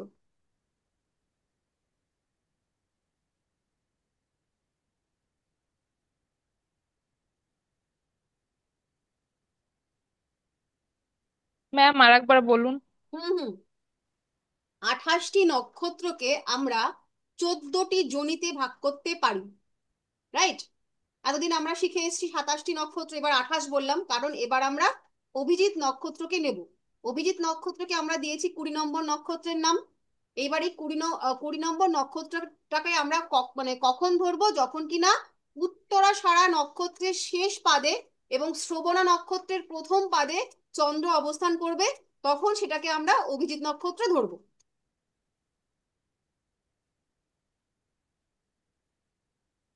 একটু নক্ষত্রের পাঠটা পড়তে একটু সমস্যা সকলের হয়, মাথায় একটু চাপ পড়ে, অসুবিধা নেই, করতে করতে সবার হয়ে যায়, তোমাদেরও হয়ে যাবে। যখন চার্টের কাজগুলো করবে তখন দেখবে ধীরে ধীরে ধীরে ধীরে ইজি হয়ে যাচ্ছে। হলো? এবার আমরা জনিগুলোর নাম লিখে ফেলবো। দুটো দেখো এরকম আলাদা আলাদা বক্স করো, এরকম একটা বক্স আর এরকম একটা বক্স। তাদের এই পক্ষ আর এই পক্ষ, এখান দুজনের মধ্যে শত্রুতার সম্পর্ক হবে। এই পক্ষে যে জনিগুলোর নাম লিখবে, ঠিক তার উল্টো দিকে আর আর যে জনিগুলোর নাম আমি লেখাবো, এই দুই ধরনের জনির মধ্যে হচ্ছে শত্রুতার সম্পর্ক। অর্থাৎ এই কলাম এ জনির সঙ্গে যদি কলাম বি জনির পাত্রপাত্রীর বিবাহ হয়, সেই ক্ষেত্রে কিন্তু তাদের মতের মিল বা তাদের আহ বৈবাহিক জীবনের সমস্যা, অতৃপ্তি ইত্যাদি দেখতে পাওয়া যায়। এর প্রথমটা শুরু হবে অশ্ব, এখানে লিখে ফেলো অশ্ব, বা ঘোড়া, ঘটক, ঘটক ঘটক। আর এখানটায় লিখে ফেলো অশ্ব, ঠিক উল্টো দিকে লিখে ফেলো মহিষ। বাকিগুলো আমি লিখছি না, তোমরা লেখো। অশ্বর পরে, আচ্ছা, অশ্বকে কোন কোন নক্ষত্র ইন্ডিকেট করছে?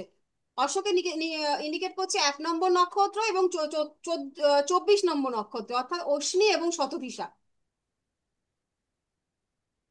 অশ্ব। তারপরে লিখবে, অশ্বর পরে লিখবে হস্তিজনী। হস্তিজনী অর্থাৎ হাতিজনী, ভরণী এবং রেবতী। জাতকের যখন এই যে যে নামগুলো আমরা বলছি, আমরা যদি ধরো আমরা জানি, আমাদের নক্ষত্রগুলো জানি, কিন্তু আমরা যোনি জানি না, তাহলে এই নক্ষত্র অনুযায়ী যার যে নক্ষত্র তার সেই যোনি। বুঝতে পারলাম? যাদের অশ্বিনী নক্ষত্র জন্মগ্রহণ হয়েছে তাদের যোনি হয়ে যাবে হচ্ছে অশ্ব আহ যোনির। এবার এই অশ্ব যোনির সঙ্গে যদি মহিষ যোনির বিবাহ হয়, তাহলে কিন্তু বিবাহ সুখের হয় না। এরা একদম অপোনেন্ট। ঠিক ঘোড়া এবং মহিষের মধ্যে যে পার্থক্যগুলো দেখা যায় জনিগতভাবে, এদের সেই পার্থক্যগুলো থাকে। আর অশ্ব হলো, হস্তি হলো। এবার অশ্ব হস্তির পরে এবার লেখা হচ্ছে মেষ, কৃত্তিকা এবং পুষ্যা।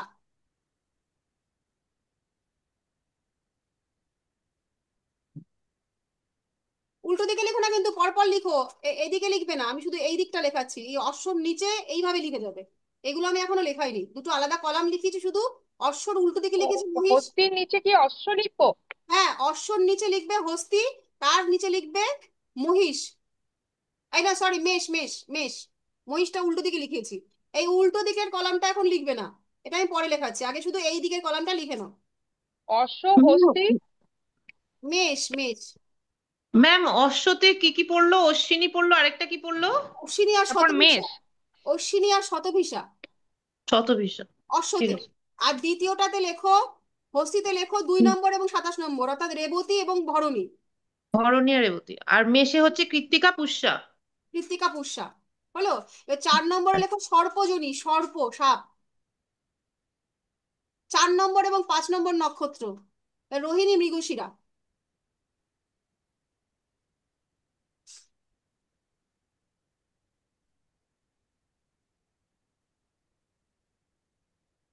ম্যাম 2 নম্বরটা কি বললেন? ভরণী রেবতী। ভরণী রেবতী, হ্যাঁ। তোমরা এখন নাম্বারগুলো লিখে নাও, তারপরে দরকার হয় পরে নক্ষত্র দেখে দেখে লিখে নেবে যদি মনে না থাকে। আচ্ছা, সর্পর পরে লেখো কুকুরজনী। কুকুরজনী যে 4 নম্বর, এই 6 আর 19, হ্যাঁ, আর্দ্রা আর মূলা।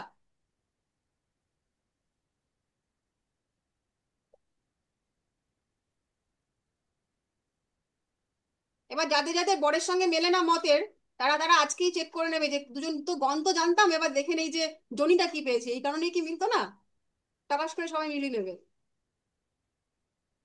তুলিকার চাপ ম্যাম নেই। মিললে কি হবে?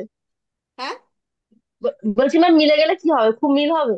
যদি তোমাদের সমগোত্রীয় সম হয়, মানে মিলে গেলে তো ভালো হবে, তাদের তো লাইফ ভালোই হবে। উল্টো দিকের হলে পরে ভালো হবে না, কনজুগাল লাইফে প্রবলেম থাকবে, যেটা হয় বৈবাহিক সুখ তৃপ্তিতে বাধা।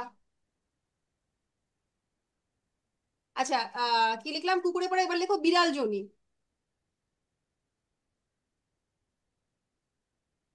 বিড়াল জনি হচ্ছে 7 নম্বর এবং 9 নম্বর, পুনর্বসু অশ্লেষা।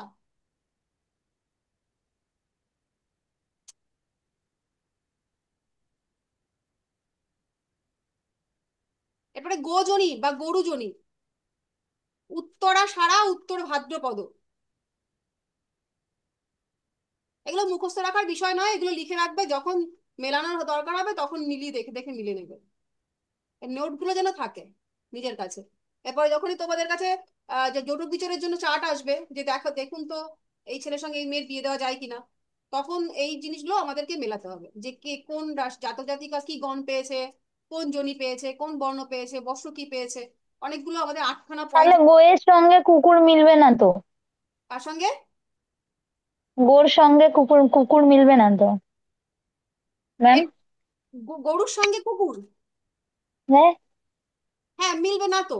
4 পেয়ে জন্তু, ওটা হচ্ছে মাংসাশী আর এটা হচ্ছে তৃণভোজী, তোদের তো সেই পার্থক্য থাকবেই। হ্যাঁ, বুঝেছি। আমি উত্তর পেয়ে গেছি। ও একটা কি বলতো, সেটা আমরা বুঝেছি। হ্যাঁ। আচ্ছা বেশ।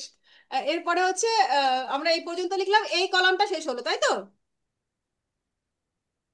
এই কলামটা শেষ হয়েছে, আমরা শুরু করেছিলাম অশ্ব থেকে, শেষ হয়েছে গিয়েছে গরুতে। এবার এখান থেকে মহিষ শুরু করো, ঠিক উল্টো দিকে, এর সঙ্গে এর একেবারেই উল্টো দিকের কলাম হচ্ছে এইটা, মহিষটা। ম্যাম বলো। বলছি আমাদের চার্টে তো যেটা ওই যে নক্ষত্রের যে ইয়েটা করেছি, সেখানে পূর্ব সারা যেটা আছে সেটা 20 নম্বর নক্ষত্র। হ্যাঁ, আমি আবার এই ক্ষেত্রে বলছি, এই আবার যে এই ক্ষেত্রে আবার 20 নম্বর নক্ষত্র অভিজিৎকে দেওয়া হলো। কে ধরা হলো, কারণ দেখো ওই যে যখন চন্দ্র কোথায় থাকছে, একটা দেখো আমি বলেছি শতবিশা নক্ষত্র, শতবিশা নক্ষত্রের চরণ হয় এই শেষ চরণ, আর ওদিকে ওদিকে হচ্ছে তোমার শ্রবণার প্রথম। তার মানে সে তো পুরো নক্ষত্র পাইলো না, এই অল্প সময়ের জন্য অভিজিৎ আসে আবার চলে যায়। তো এই সময় যদি চন্দ্র থাকে, তাহলে সেই সময়টাকে আমরা 20 নম্বরই ধরবো। দেখো দুটো করেই পাবে লিস্টে তুমি, এই যে আমরা নক্ষত্র দিয়ে দিচ্ছি, ওই শুধুমাত্র যখনই আমরা ডাইরেক্ট 20 পাবো, যদি অভিজিৎ আমরা না ধরি, মানে অভিজিতের বিচারটা তো খুব সূক্ষ্ম হয়, ওর শেষ পাদে থাকতে হবে আর শোভনার প্রথম পাদে থাকতে হবে, না হলে ধরবো না। যদি ওই সময় কারোর থাকে যে বিচার করব যে আমরা কোন নক্ষত্র পাচ্ছি, যে 20 নম্বর নক্ষত্রে যদি তোমার শেষের চরণটা পায়, শ্রবণার যদি প্রথম চরণটা পায়, তবেই ওটা অভিজিৎ, না হলে অভিজিৎ নয়। ঠিক আছে। আচ্ছা, এবার মহিষে লেখো 13 আর 15, মানে হস্তা আর সাথী।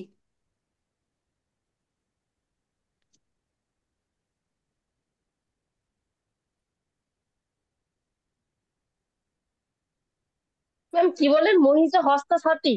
হস্তা সাথী, হ্যাঁ। আর তারপরে লেখো সিংহ, ঠিক ওই উল্টো দিকে, হস্তির উল্টো দিকে সিংহ, ধনিষ্ঠা আর পূর্ব ভাদ্রপদ।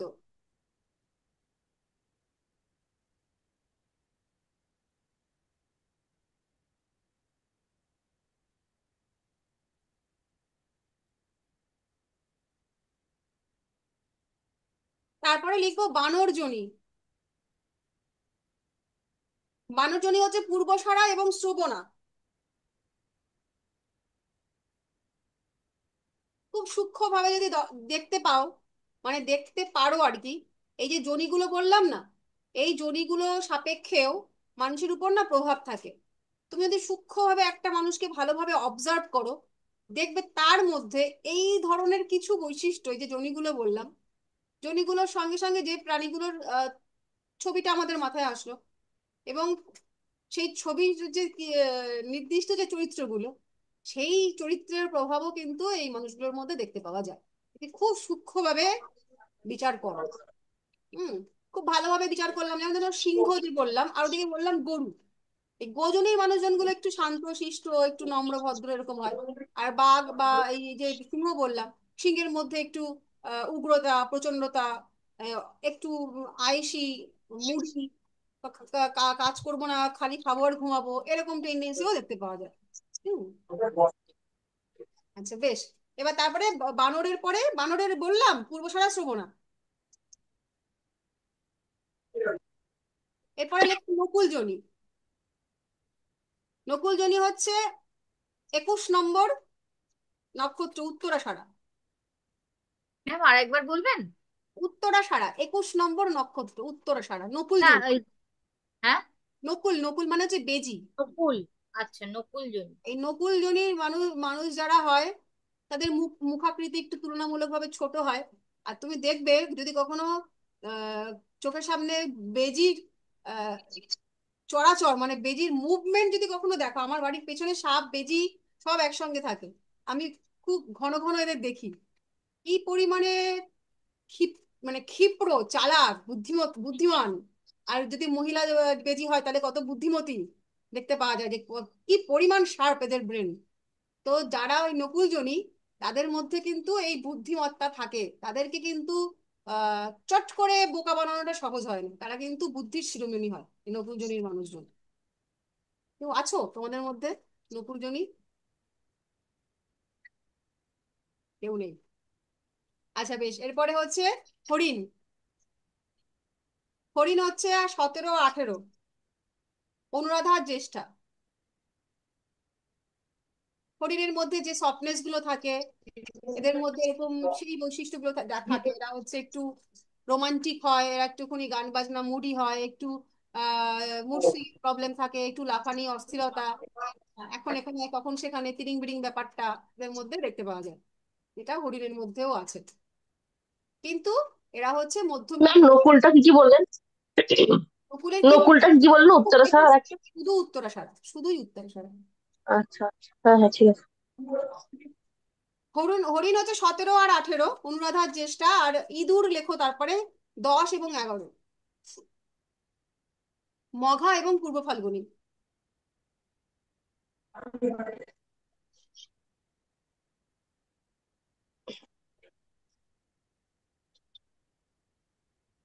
ম্যাম গরুটাকেও কি উত্তরাষাঢ়া বলেছেন? গরু, গরুতে কি বললাম? উত্তরাষাঢ়াই তো বললাম, হ্যাঁ। হ্যাঁ, আবার না না না, দুটোতে নকুল। ম্যাম গরু না, উত্তরাষাঢ়া? এই উত্তরাষাঢ়া না হবে, ওটা উত্তর ফাল্গুনি হবে, ঠিক কেটে লেখো। ভুল বলে, কোনটা উত্তর ফাল্গুনি হবে? গরুটাকে এটা উত্তর ফাল্গুনি লেখো, আর এইটা লেখো উত্তরাষাঢ়া।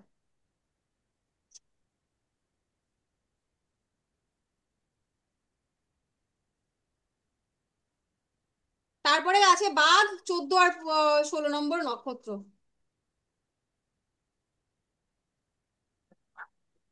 চিত্রা আর ম্যাম, হ্যাঁ, একতা বলো।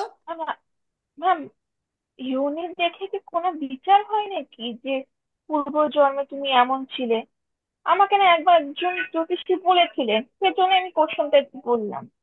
হ্যাঁ হ্যাঁ, অবশ্যই তাই। এবারে এর যে বিশদ ব্যাখ্যা, পূর্বজন্মের তো একটা কানেকশন আমাদের সবকিছুর সঙ্গেই আছে, না হলে তো আমরা এগুলো কিছুই পাবো না।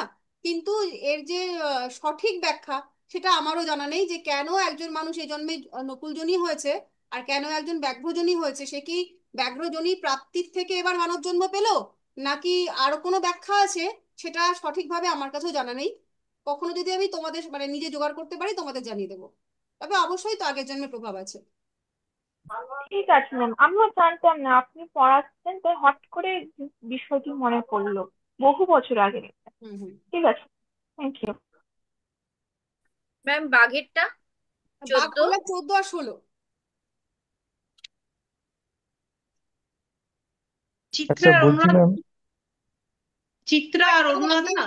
হ্যাঁ একটা জিনিস দেখো, একটা জিনিস বুঝিয়ে দিই, যে এই যে অশ্ব এবং মহিষ, এই যে দুটো গ্রুপ হয়েছে, তারপরে হস্তি আর সিংহ, তারপরে মেষ আর বানর, তারপরে হচ্ছে সর্প আর নকুল, কুকুর আর হরিণ, বিড়াল ইঁদুর, গরু আর বাঘ, এই দুই শ্রেণীর মধ্যে যদি বিবাহ হয়, তাহলে কি কিন্তু সেই বিবাহ একেবারেই অধম মিলন, এবং সেই বিবাহের ক্ষেত্রে দেখা যায় বিবাহ বিচ্ছেদের সম্ভাবনাও কিন্তু অনেকাংশেই প্রকট হতে দেখা যায়, এবং বিবাহ বিচ্ছেদ হোক আর না হোক, বিবাহিত জীবন কোনো রকম ভাবে এদের সুখের হয় না। দুটো গ্রুপ, এই দুটো গ্রুপ যদি প্রথমেই দেখো যে কোনো বিবাহর ক্ষেত্রে এসছে, অষ্টকূট মিলানোর ক্ষেত্রে প্রথমে যদি এরকম দুটো আলাদা গ্রুপের জাতক এবং জাতিকা দেখতে পাওয়া যায়, তাহলে কিন্তু সেখানেই তারা না, এখানে একটা তারা না পেয়ে গেল। ঠিক আছে। আচ্ছা ম্যাম, ধরুন জনি মিলছে এবার গণ মিলছে না, সেক্ষেত্রে মানে ওই রকমও তো শুনুন, হতে পারে। আমরা তো 36 পয়েন্ট পাবো, এবার হ্যাঁ। 18 পয়েন্ট পেলে এই বিভিন্নদের বিভিন্ন পয়েন্ট দেওয়া হয়, কোনটা 4, কোনটা 2, কোনটা 6, এরকম ভাবে পাবেন আপনি যখন আপনি অঙ্কটা করা শিখবেন, বা যদি অঙ্ক নাও শেখেন, যদি আপনি এই সফটওয়্যারে করেন, তো কেউ কোনোটা হুম কোনোটা নাম্বার বেশি পাবে, কোনোটা কোনোটা নাম্বার কম পাবে, এগুলো তো হবেই। হুম হুম। ওয়েট হয়ে যদি মোটামুটি 18 পয়েন্ট পায়, আচ্ছা। তাহলে সেই বিবাহটা করানো যেতে পারে। এবার দেখুন, এই অষ্টকূটে 36-এর মধ্যে 30 পেয়েও ডিভোর্স হয়ে গেছে, সেটা আলাদা বিষয়। আচ্ছা এমন নয় যে আপনি অষ্টকূট মিলে গেল মনেই একেবারে সে রাজার হালে থাকবে, সুন্দর থাকবে, তেমন নয়, তার সঙ্গে তার ব্যক্তিগত চার্টটাও মেলাতে হবে। আমাদের যে আচ্ছা আচ্ছা। বিবাহিত হুম হুম আমরা দেখি, হ্যাঁ, হুম অষ্টকূটটা মেলাবো, অষ্টকূট হুম মেলানো ছাড়াও ব্যক্তিগত দুটো ছেলে মেয়ের চার্টটাও কিন্তু আমাদের মেলাতে হবে। কিন্তু মোটামুটি ভাবে যদি স্বাভাবিকভাবে দেখি যে 18-র উপরে পেয়েছে, তাহলে সেটা হুম। বিবাহ দেওয়া যেতে পারে। আচ্ছা আচ্ছা, ঠিক 18-র আছে। নিচে যদি পেয়ে যায়, তাহলে একেবারেই অধম মিলন। সেই ক্ষেত্রে মোটেই মানে তাদের মন মানসিকতা, তাদের দুজনের মধ্যে আচার বিবাহ ব্যবহার করা যাবে না। কোনোভাবেই মিলে না। হুম। হুম কারণ দুটো গণ, আর 18-র মধ্যে যদি কেউ 18ই পায় না তখন, মানে 36-এ 36 যদি 18। 36 পেলে তো ভালো, এটা উত্তম মিলন, তারপরেও ডিভোর্সে যেতে হুম। দেখা যায়। এটাই হচ্ছে মজাদার বিষয়। 36-এ না, 36 36-এ ধরুন ওই 21-এর 18 থেকে 21-এর মধ্যে এটা পেলে ভালো, তখন। এটা ভালো, এটা এটা উত্তমের দিকে যাচ্ছে। দেখো, এই ক্ষেত্রে দেখা যায় যদি ব্যক্তি চার্টে, মানে ওই ছেলেটি এবং হুম, মেয়েটির চার্টে যদি সপ্তম ভাব এবং সপ্তম পতির অবস্থান ভালো থাকে, লগ্ন ভালো থাকে, হুম, সেই ক্ষেত্রে খুব ভালো বিবাহ। কিন্তু দেখা গেল এখানে আচ্ছা। 36 পেয়েছে, কিন্তু সপ্তম ভাব হুম, খারাপ, সপ্তম পতি খারাপ ভাবে কি বসে আছে, সেই ক্ষেত্রে কিন্তু বিবাহ ভালো নয়। তুমি 36-এ 36 আ- পেলেও কিন্তু অনেক ক্ষেত্রে দেখা গেছে যে সেই বিয়ে টেকেনি। হুম। আর মানে একটা কথা। চারটাকে অবশ্যই দেখতে হবে। একদম একদম, অষ্টকূট হুম বিচার হুম করব হুম। আমরা, সাথে কিন্তু হুম দুটো চার্ট, যদি কখনো তোমাদের কাছে কোনো এরকম জাতকের বিবাহ হবে কিনা প্রশ্ন আসে, তাহলে ছেলের এবং মেয়ের দুজনেরই চার্ট কিন্তু আবশ্যক, না হলে কিন্তু সঠিক গণনা হবে না। আর হুম। একটা কথা ম্যাম, ওই 24 বা 25-এর মধ্যে হলেও বিবাহ হবে, তাই তো? হ্যাঁ, তুমি মোটামুটি 18 যদি পেয়ে যায়, তাহলে সেখানে বলে হ্যাঁ। দিতে পারবে 18 থেকে আমরা অধম ধরবো, এই সরি মধ্যম ধরবো। 18 থেকে 25 আচ্ছা। মধ্যম, মধ্যম তার উপরে হয়ে গেলেই উত্তম বিবাহ, কিন্তু 18-র নিচে নেমে আচ্ছা, গেলে সেটা হচ্ছে অধম বিবাহ। সেক্ষেত্রে অধম। উম, আচ্ছা, আহ, ঠিক আছে। মনের মিল বা শারীরিক মিলনের ক্ষেত্রে সমস্যা, বা শারীরিক হুম, হুম। শরীর স্বাস্থ্যের সমস্যা, ধন সম্পত্তির প্রভাব দেখতে পাওয়া যায়। হুম। আচ্ছা, ঠিক আছে। Thank you. তবে প্রাথমিকভাবে ধরো দুটো চার্ট পেলে না তুমি, শুধুমাত্র এই গণ ইত্যাদি গুলো পেলে, তাহলে যদি 18 পয়েন্টের উপরে পেয়ে যাও, তাহলে তুমি তাকে বলতেই পারো যে হ্যাঁ বিয়ে করতে পারেন। ম্যাম একটা কথা বলবো। হ্যাঁ নিশ্চয়ই।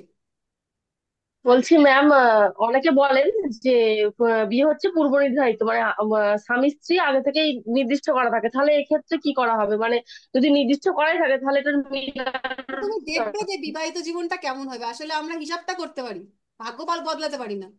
তোমার কাছে এসে দেখবে হ্যাঁ সেটা জিজ্ঞেস করছি। 100টা চার্ট নিয়ে বাবা মা আসবে, বাবা মায়েরাই তো মূলত এগুলো করেন বেশি।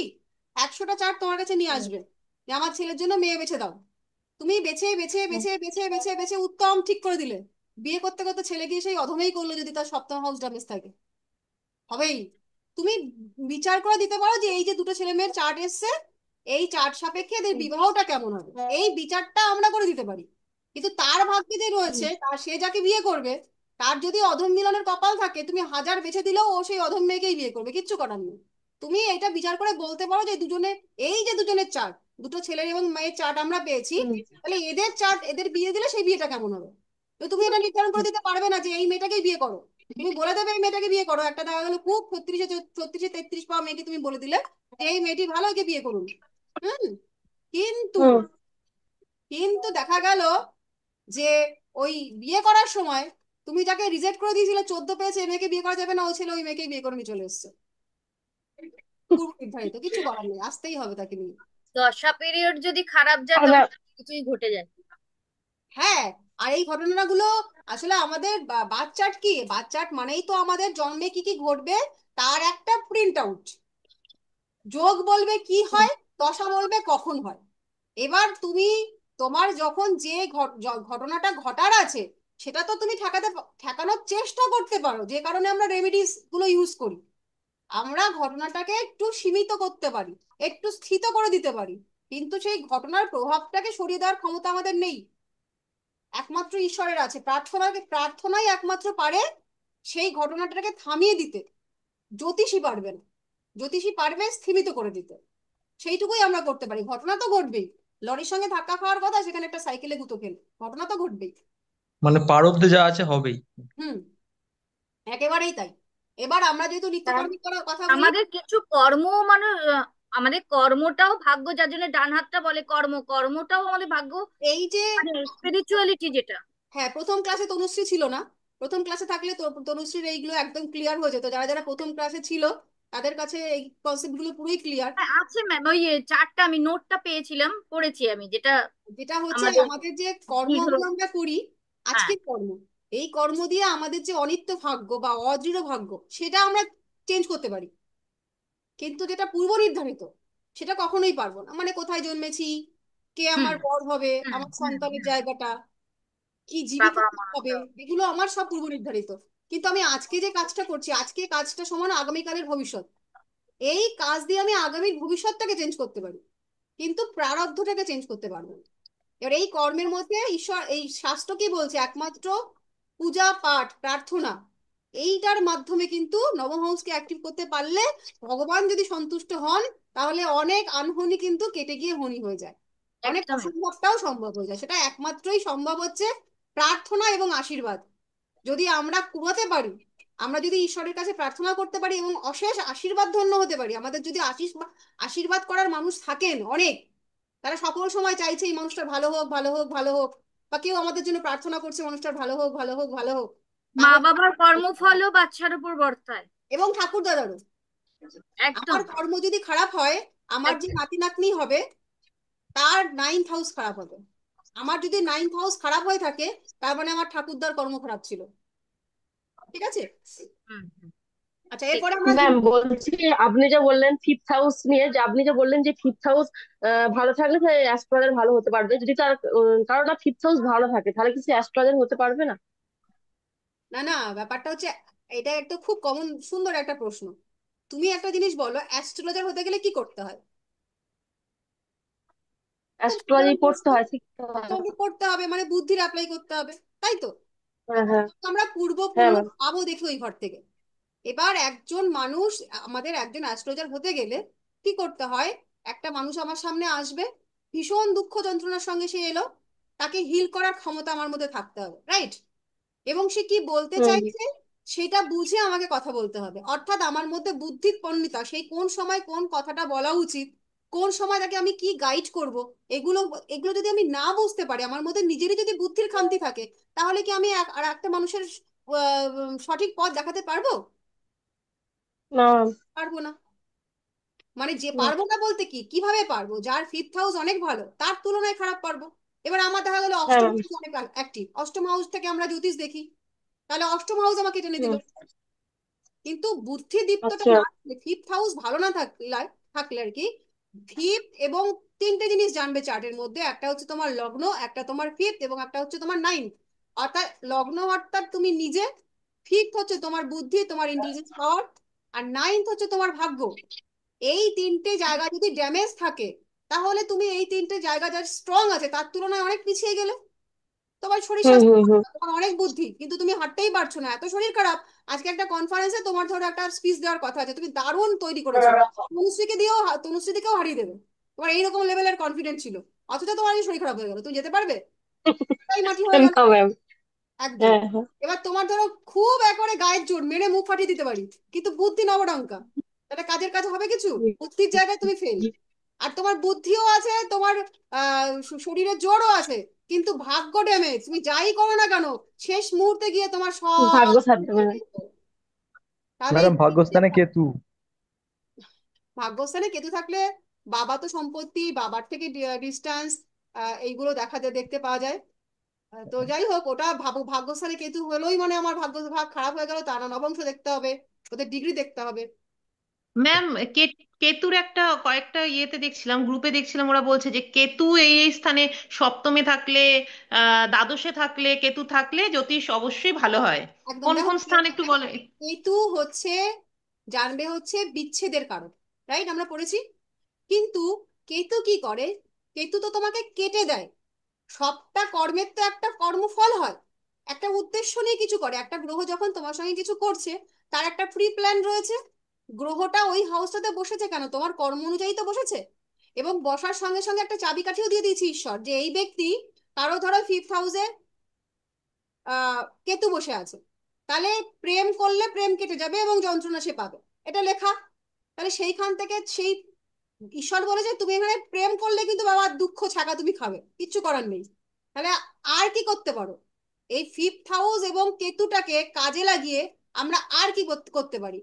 ফিফথ হাউস থেকে, আধ্যাত্মিক জ্ঞান। হ্যাঁ, ফিফথ হাউস থেকে আমরা দেখি হচ্ছে এই যে কনসালটেন্সি, আর কেতু হচ্ছে আধ্যাত্মিকতার কারক। তুমি তোমার কনসালটেন্সি আধ্যাত্মিকতার সঙ্গে জুড়ে দাও, তাহলেই তোমার প্রফেশন হয়ে গেল। কেতু একটা জায়গার থেকে কাট করে, কিন্তু আর একটা জায়গায় জুড়ে দেয়। এই না, কাটিং, এই এই অ্যাস্ট্রোলজিতে আসাই তো যতক্ষণ না যন্ত্রণা পাওয়া যায় ততক্ষণ এই একদম অ্যাস্ট্রোলজিতে ঢোকে না। একদম। কোনো না কোনো পেন। অষ্টম ভাব থেকেই তো আমরা যত পেন। দুঃখ যন্ত্রণা পেন পেন। ইত্যাদি দেখি। আমরা এইট হাউস কে বলি বটে নালা, অমুক অর্থে কিছু, আসল তো তা না, আসল হচ্ছে তো এটা পেন, গভীরতা। এটা একদম হচ্ছে একদম অন্তর্নিহিত, যে অন্তর্গুরু জ্ঞান, এখানে তো মানুষ লুকিয়ে থাকা, যাকে বলে একদম বদ্ধ জায়গা। একেবারে। তো তো এই সেটা যে skill। জায়গাটা তোমার যখনই এই ধরো কেতু চলে আসলো অষ্টম হাউসে, টুয়েলথে চলে গেল, তাহলে টুয়েলথের কেতু, আমরা জানি কেতু মানে হচ্ছে টুয়েলথ হাউস মানে হচ্ছে শয্যা সুখ, মানে পার্টনারের সঙ্গে শয্যায় যে সুখ, সেখানে কেতু বসে আছে, তার মানে ও বলেই দিল এখানে সুখ হবে না। তাহলে আমরা টুয়েলথ হাউসটাকে কিভাবে ব্যবহার করবো? ঠিক আছে, যেটা হলো না সেটা তো আমি পাবো না, আমার তো ওটা পূর্ব হুম। নির্ধারিত, আমি এমন কিছু কর্ম আগের জন্মে করেছিলাম ওই শয্যা সুখ নিয়ে, যে ভগবান বলেছে না, তোমার যা যা কর্ম ছিল তুমি আগের জন্মে খেয়ে নিয়েছো, আর নেই, ভান্ডার ফাটা, এবার ওখানে কেতু নিয়েই জন্মাতে হবে। তাহলে কেতুটাকে কিভাবে কাজে লাগাবো? টুয়েলভ হাউসের সঙ্গে কেতুর আধ্যাত্মিকতার সঙ্গে জুড়ে দাও, তুমি মুখ্যের পথ পেয়ে গেলে, ইহজাগতিক জ্বালা যন্ত্রণার থেকে তুমি উদ্ধার পেয়ে গেলে। এবার জীবন, আমরা জ্যোতিষ মানে প্রেডিকশন নয়, জ্যোতিষ মানে হচ্ছে তোমার তুমি কে জানা। তুমি যত জ্যোতিষ পড়বে তত তোমার নিজের প্রতি জানার আকাঙ্ক্ষা বেড়ে যাবে, আমি কে, আমি কি, আমি আত্মশুদ্ধি, কেন। আত্মজ্ঞান। এই যে এত প্রশ্ন আমরা এতদিন করতাম না, যে আমি তো কোনোদিন মানুষকে দুঃখ দেই না, যন্ত্রণা দিই না, গায়ে একটা মশা পড়লে ফু দিয়ে উড়িয়ে দিই, তাহলে আমার জীবনে এত যন্ত্রণা কেন, কিসের কারণে? তাহলে পাস্ট লাইফ। এই যে আমি, এই আমিটা তো কেবলমাত্র পায়েল ভাইয়ের শরীর না, এই আমিটা তো কেবলমাত্র তনুশ্রী মুখার্জির শরীর না, এই আমির মধ্যে একজনের বাস আছে, সেই যে আত্মা, তার সঙ্গে এই যে তাই আত্মাটা আত্মাটা আগে একটা পোশাক পরেছিল, সেই পঞ্চতত্ত্বের পোশাকটা সে ত্যাগ করেছে, তার যে কর্ম ছিল সেটা তো ক্যারি ফরওয়ার্ড হবেই। তার ফলে আজ আমি এই যে বলছি, কারা কারা যেন মিউট করে দাও তো সবার মাইক্রোফোনটা, গর্জন হয়ে সঙ্গীতা যাচ্ছে। দাস। আচ্ছা, এবার আমরা চলে যাই আমাদের সময় শেষের দিকে। হ্যাঁ এবার হ্যাঁ আমি হ্যাঁ। লিখবো পায়া। পায়া নিয়ে লিখবো। বৈদিক শাস্ত্রের পায়া আছে 4টি: স্বর্ণ, রৌপ্য, তাম্র এবং লৌহ।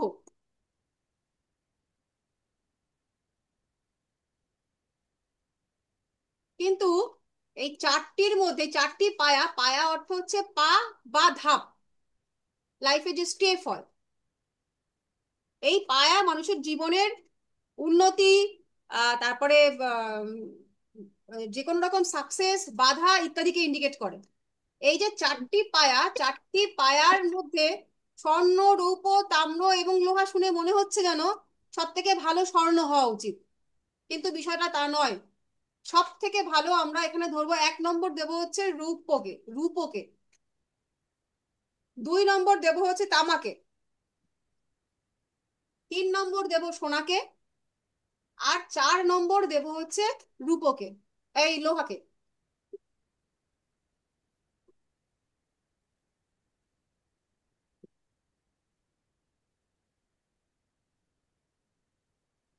আচ্ছা, এই এই যে পায়ার বিচার, এটাও কিন্তু চন্দ্র সাপেক্ষেই হয়।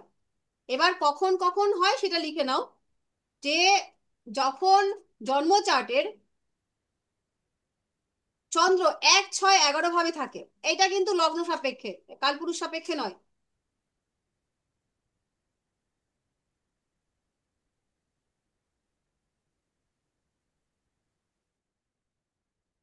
ম্যাম আরেকবার বলবেন? হুম, চন্দ্র লগ্ন সাপেক্ষে যখন এক, মানে লগ্নে থাকে বা ষষ্ঠ ভাবে থাকে বা 11 নম্বর ভাবে থাকে, তখন হচ্ছে স্বর্ণ পায়া। স্বর্ণপায়া ব্যক্তির যে এই স্বর্ণপায়াটা খুব একটা শুভ ধরবো না। স্বর্ণপায়ার ক্ষেত্রে দেখা যায় মানুষের লাইফে স্ট্রাগল বেশি থাকে, যে কোনো কিছু সাকসেস পেতে তাদেরকে অনেক সমস্যা পেতে হয়, তাদের জীবনে অনেক বেশি দুঃখ যন্ত্রণা কষ্ট ইত্যাদি থাকে। বাবার জন্য, জাতকের বা জাতিকার বাবার জন্যও কিন্তু এই স্বর্ণপায়াটা খুব একটা সুখকর নয়। এবং এই ক্ষেত্রে যে জাতক বা জাতিকা, তাদেরকে প্রায়শই রোগগ্রস্ত হতেও দেখতে পাওয়া যায়। পরিবারের জীবন, পারিবারিক জীবন সুখের হয় না।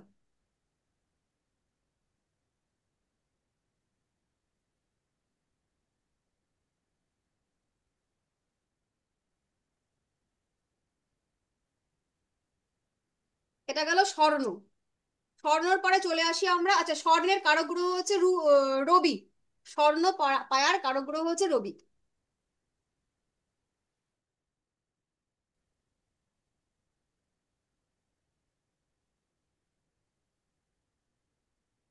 তোমরা একটুখানি গ্রুপে লিখে দিও স্যারকে মেনশন করে, যে আগামী সোমবার যেন স্যার ক্লাস নেন, বাস্তুটা একটা পড়ানোর একটু জন্য। লিখে দিও।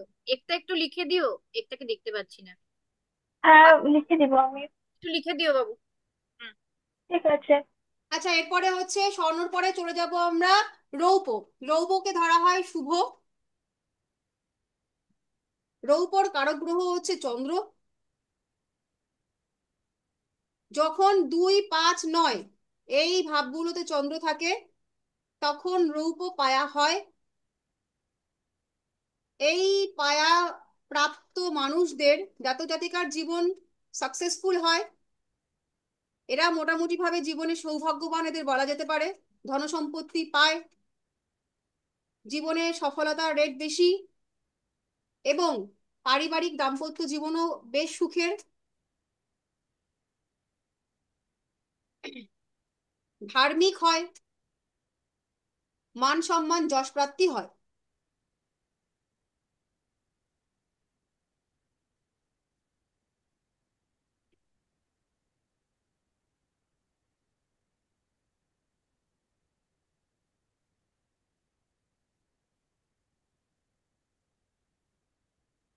এরপরে তাম্র চলে যাব, তাম্র, তামা।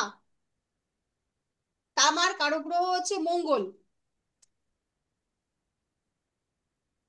তামারটা হচ্ছে শুভাশুভ মিশিয়ে।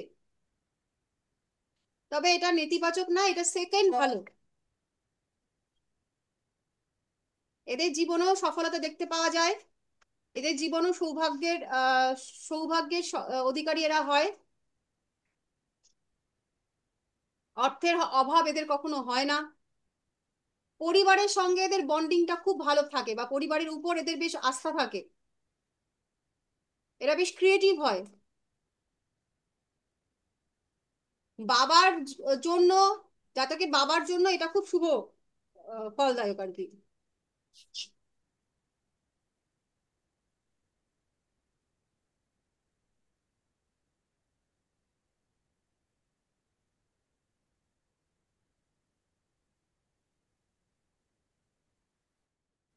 এরপরে চলে আসবো হচ্ছে লৌহ। লৌহের কারক গ্রহ হচ্ছে শনি। এটা ম্যাম ওই লগ্ন সাপেক্ষে কত নম্বর ঘর কোনটা গো? টা বলবেন? এই তাম্রটা। লগ্ন সাপেক্ষে তাম্র হচ্ছে 3, 7, 10।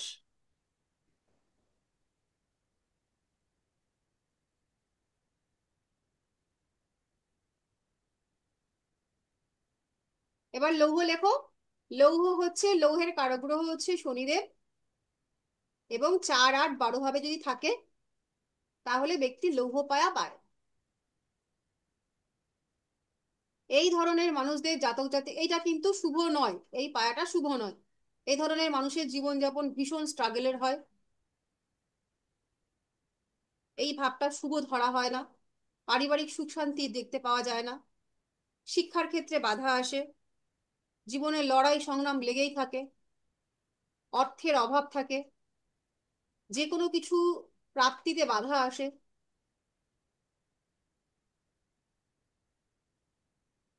কোনো কিছু পেতে গেলে এদের অনেক বেশি পরিশ্রম, অনেক বেশি কর্ম, মানে কঠোর আহ কষ্ট সাধনা করতে হয়।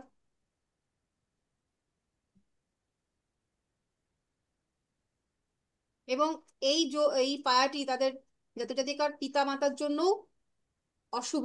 এক্ষেত্রে মাকে প্রায়শই, মায়ের শরীর স্বাস্থ্যের ক্ষয়ক্ষতি দেখতে পাওয়া যায়।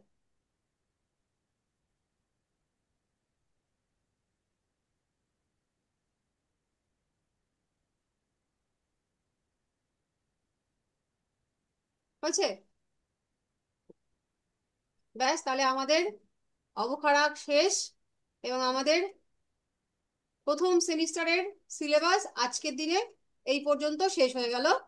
এরপর আমরা আগামী দিন বাস্তুটা শিখবো পুরোটা, পরীক্ষা দেব, দিয়ে আমরা নেক্সট ক্লাস বৈদিক শাস্ত্রের, বৈদিক জ্যোতিষের যেটা পরবর্তী সিলেবাস আছে আমাদের, ভাব লগ্ন থেকে শুরু, আমরা বিচার করা শিখবো। একজন ব্যক্তির লগ্ন থেকে কিভাবে কি বিচার করতে হয় ইত্যাদি।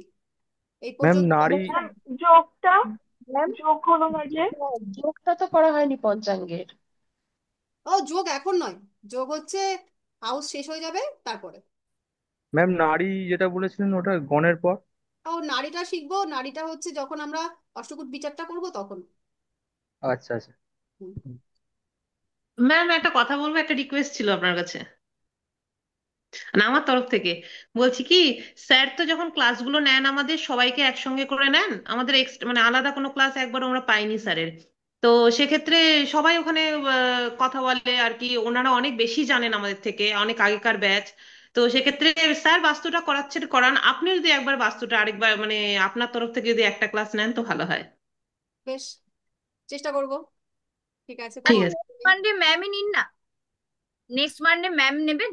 মানে আমি ম্যাম, জানি না, মানে স্যার আপনি স্যার বলতে নিক, পারেন। স্যার নিক। হ্যাঁ হ্যাঁ ম্যাম, আপনি যদি নেন খুব তো ভালো হয়। আপনি নিন, না না, বাসের কাছে স্যারও খুব আপনি ভালো নিন। ক্লাস নেন, মানে ব্যাপারটা পায়েল যেটা বলছে কম্বাইন্ড ক্লাস হলে হ্যাঁ, বাট কম্বাইন্ড হবে না, এই ক্লাসটা আমরা কম্বাইন্ড করাবো না, এটা একদম পুরোপুরি। আর আমি স্যারকে স্পেশালি বলে দেবো যেন একদম স্যার একদম রিফ্রেশ হয়ে একদম সুন্দর করে ক্লাসটা। ভালো করে বুঝিয়ে দেন। তবু আপনি একটা নিন ম্যাম, আপনার মানে আচ্ছা, আপনার বললে না ভালো বুঝি আচ্ছা, আমরা। আপনিও আপনি না না নিয়ে না না দেখুন। না, স্যারও ভালো, বেশ, যথেষ্ট ঠিক আছে। বোঝান, আচ্ছা, স্যার কম্বাইন্ড যেটা ক্লাস স্যারও করাচ্ছেন, শোনো খুব শোনো, বোঝান, স্যার যেটা স্যারও খুব করাচ্ছেন ভালো। করাক, এই যেটুকুনি স্যার করাচ্ছেন, আমি আবার নেক্সট ক্লাসটা, তাহলে নেক্সট যে সোমবারটা, সেটাও বাস্তুর বাকি দিকগুলো আমি সেদিন কমপ্লিট করে দেবো। ঠিক আছে? ঠিক আছে। কারণ আমাদের তো সিলেবাসের পড়া মোটামুটি কমপ্লিট হয়েই গেছে ম্যাম, তো হ্যাঁ বাস্তুটা পরীক্ষার ঠিক আগে। হয়ে আছে। গেছে তো, তাহলে বাস্তু স্যার যেটুকুনি করাচ্ছেন এই দিন সপ্তাহে করিয়ে নিক, বাকিটুকু আমি পরের সোমবার দিন তোমাদের বাস্তু ক্লাসটাই করিয়ে দেবো, ঠিক আছে? তাহলে আমরা অগাস্ট থেকে হচ্ছে নেক্সট সিলেবাসে চলে যাব। এই পর্যন্ত তোমাদের হ্যাঁ পুরনো। ওটাই বলছি যে ওকে ওকে, আমার তো সিলেবাস মোটামুটি শেষই হয়ে গেছে, একদম একদম ঠিক আছে, কোনো ব্যাপার না। তাই পুরোনো পড়াগুলাই ঝালাই করব আপনার কাছে। একদম। ম্যাম আগস্টের পরীক্ষাটা নিলে ভালো হয়, আচ্ছা আগস্টের আগস্টেই নেবো পরীক্ষাটা তাহলে। নিলে ভালো হয়। এখন তো এই এই একটা সপ্তাহে আমরা, ডেটটা সিলেক্ট করো। আচ্ছা আমরা এই সপ্তাহে কি আরো দুটো দুটো ক্লাস পাবো না তিনটে ক্লাস পাবো? আমরা বোধহয় তিনটে ক্লাস পাবো এই সপ্তাহে, এই মাসে। এটা 31শে মাস তো। একটু দেখে হ্যাঁ নিতে হবে তিনটে ম্যাম, তিনটে আমাদের পাবো, ফোনে তিনটে গিয়ে পাবো, দেখো না। তিনটে পাবো। এখনো আমাদের দুটো হয়ে গেছে তো, তাহলে তিনটে। স্যার কম করে বাস্তুটা গেছে। করাবেন। হ্যাঁ ওইটাই ঠিক আছে, তাহলে আর তিনটে ক্লাসের মধ্যে বাস্তু বাস্তু ছাড়া তোমাদের আর সব কমপ্লিট, তাই তো? নিউমারোলজি হয়ে হ্যাঁ গেছে, হস্ত হয়ে গেছে, শুধু বাস্তুটাই বাকি। ওকে কোনো অসুবিধা নেই, সব কমপ্লিট হয়ে যাবে, ঠিক আছে? আর পায়েল ম্যাম একটু বলে নি, পায়েল তুমি ওই বাঘের এটা 14 আর 16 বিশাখা নক্ষত্র ওটা হবে, কিন্তু তুমি ওই নক্ষত্র দেখে নাও একবার ঠিক লিখেছো কিনা, হ্যাঁ তখন চিত্রা বলবে আর যে বিশাখা, চিত্রা আর হ্যাঁ বিশাখা। বিশাখা। অনুবাদে লিখেছিলাম মনে হয়। বাঘ, না বাঘে চিত্রা আর দেখো বিশাখা, বাঘ। 14 আর 16। হ্যাঁ অনুরাধা, চিত্রার অনুরাধা হ্যাঁ লিখেছিলাম, অনুরাধা বিশাখা হবে 17 না? নম্বর অনুরাধা না, নক্ষত্র, বিশাখা অনুরাধা নক্ষত্র, 17 নম্বর নক্ষত্র। আচ্ছা আচ্ছা, 14 আর 16 তাহলে এটা করে কি দিচ্ছি। হবে, চিত্রা বিশাখা? চিত্রা আর বিশাখা, বিশাখা, ঠিক বিশাখা। আচ্ছা, আছে? হাতের ক্লাস আমাদের 4টে কি হয়ে গেছিল? আচ্ছা হাতে হাতের আমি বলে দিচ্ছি কি কি হাতের ক্লাস হওয়ার কথা। একটা হচ্ছে হাতের কালার নিয়ে হওয়ার কথা, এটা হয়েছে। হয়ে গেছে। হয়ে গেছে। হাতের গড়ন, কোন ধরনের হাতকে কি বলা হয়, এটা হয়েছে। হ্যাঁ। আঙুলের হুম গড়ন, আঙুলের কমনীয়তা, এগুলো হয়েছে। হ্যাঁ আচ্ছা তাহলে আর হুম। শক্ত নরম ইত্যাদি যে নখ হয়েছে, নখ নখ হয়েছে, নখ। নখ হয়েছে। নখের কালার ইত্যাদি হয়ে গেছে। হুম, তাহলে হাতেরটা কমপ্লিট। হাতের রেখা পর্যন্ত এখনো পর্যন্ত আমাদের প্রথম সেমিস্টারে নেই, রেখা আমরা সেকেন্ড সেমিস্টার থেকে শিখবো। হাতের গড়নটাই হচ্ছে এই ক্লাসে ছিল, এই ফার্স্ট সেমিস্টারে। অগ্নি প্রতিভা একদম। আর নিউমারোলজি তোমাদের শত্রু মিত্রের যে লিস্ট সেটা হয়ে গেছে। হুম। হ্যাঁ আর ওই যে তোমাদের নাম্বার, ইউনিভার্স নাম্বার, ওগুলো সব কমপ্লিট। কুয়া নাম্বার কমপ্লিট। হ্যাঁ তাহলে তো ওটা হয়ে গেছে, শুধু বাস্তুটা বাকি। ওকে কোনো চাপ নেই, বাস্তু হয়ে যাবে, ঠিক আছে? তাহলে সকলকে শুভরাত্রি। ম্যাম বলছি ম্যাম লাস্ট, বলছি হ্যাঁ এটা হ্যাঁ কি বলতাম বল, চক্র বলুন। বললেন? অবখাত চক্র অবক না? মানে অবক্ষরা, যেটা, অবক্ষরা চক্র, অবক্ষরা, ও আচ্ছা আচ্ছা আচ্ছা বৈষ্ণব রায়কার, অবক্ষরা চক্র। আচ্ছা ম্যাম ওকে। হ্যাঁ আগে একটা নোট লিখে আপনাকে পাঠিয়েছিলাম একটা কোশ্চেনের, তো ওইটা মনে হয় আপনি বিজি ছিলেন, দেখেননি, ওটা একটু দেখতেন। আবার ফরওয়ার্ড করে দিও। হ্যাঁ সবসময় অনেক মেসেজ ওকে। ঢোকে তো, তোমরা নিজেরাও অনেক আলোচনা করো, তো তার মধ্যে খুঁজে পাওয়া যায় না। হ্যাঁ ম্যাম হ্যাঁ হ্যাঁ বলো। বলছি কি, এই যে জনির ব্যাপারটা, ওটা তো কার সাথে কার মিল হবে না সেটা বললেন, হ্যাঁ কিন্তু বাদ বাকি সবগুলোর সাথে কি এই যে শোনো, সবগুলোর মিল ব্যাপারটা হবে? হচ্ছে যেটা যেটা শত্রু বলেছি ওটা একেবারেই হবে না, বাকিদের সঙ্গে হতে পারে। এবার হলে পরে কোনটা কতটা ভালো হবে সেটাই আবার ওই যখন আমরা অষ্টকূট করব তখন একটা নাম্বার পাওয়া যায়। হুম, ওই নাম্বার সাপেক্ষে হচ্ছে বিচারটা হবে, সেটা আমরা যখন অষ্টকূট শিখবো তখন শিখিয়ে দেবো, ঠিক আছে? বলছি ম্যাডাম একটা কথা বলবো। ম্যাম বলছি হ্যাঁ বলুন পিন্টু বাবু, বলুন বলুন। বলছি ম্যাম ম্যাডাম বিরিয়ানি কবে খাবেন আমাদের? এই সবাই মিলে বললে আমি কি করে শুনবো, আমি তো কিছু বুঝতে ম্যাম নোটগুলো বিরিয়ানি শেয়ার উদ্বোধন করে দেওয়ার কথা বলবেন, এখানে বারবার নেটওয়ার্ক প্রবলেমের জন্য কেটে যাচ্ছে। হ্যাঁ নিশ্চয়ই শেয়ার করে দেবো তো। আর ওই পায়েল নোট শেয়ার করে পিন্টু বাবু দেবো। বলুন। ভিডিও তো শেয়ার করে দেওয়া হয়, ম্যাডাম বিরিয়ানিটা। আর তারপরেও যদি শেয়ার করা না হয়, তোমরা তো তোমাদের সকলকেই তো বলেছি যে ওই পপুলার অ্যাস্ট্রোলজিতে চলে যাবে, ওখানে সমস্ত ক্লাস পাবে, আগের পরের ক্লাসগুলো দেখতে পারো, ওখান থেকেও কিছু তোমরা শিখতে পারো। এই পিন্টু বাবু কি বলে বেরিয়ে গেলেন, আমি কিছু বুঝলাম বিরিয়ানি খাবেন, বিরিয়ানি চলে, বিরিয়ানিটা খাবেন, তাই জন্য বিরিয়ানি বলছি চলে। গরম ও আচ্ছা খাওয়াবেন। আচ্ছা, হ্যাঁ হ্যাঁ নিশ্চয়ই চলে চলে আসবেন, আমি তো সকলকে আমন্ত্রণ জানিয়েছিলাম, ফেসবুকে হোয়াটসঅ্যাপে আসবেন, চলে আসবেন, ঠিক আছে? তাহলে এই পর্যন্ত। শুভরাত্রি। হ্যাঁ শুভরাত্রি, খুব ভালো আচ্ছা থাকবেন। ম্যাম। হ্যাঁ ম্যাম শুভরাত্রি।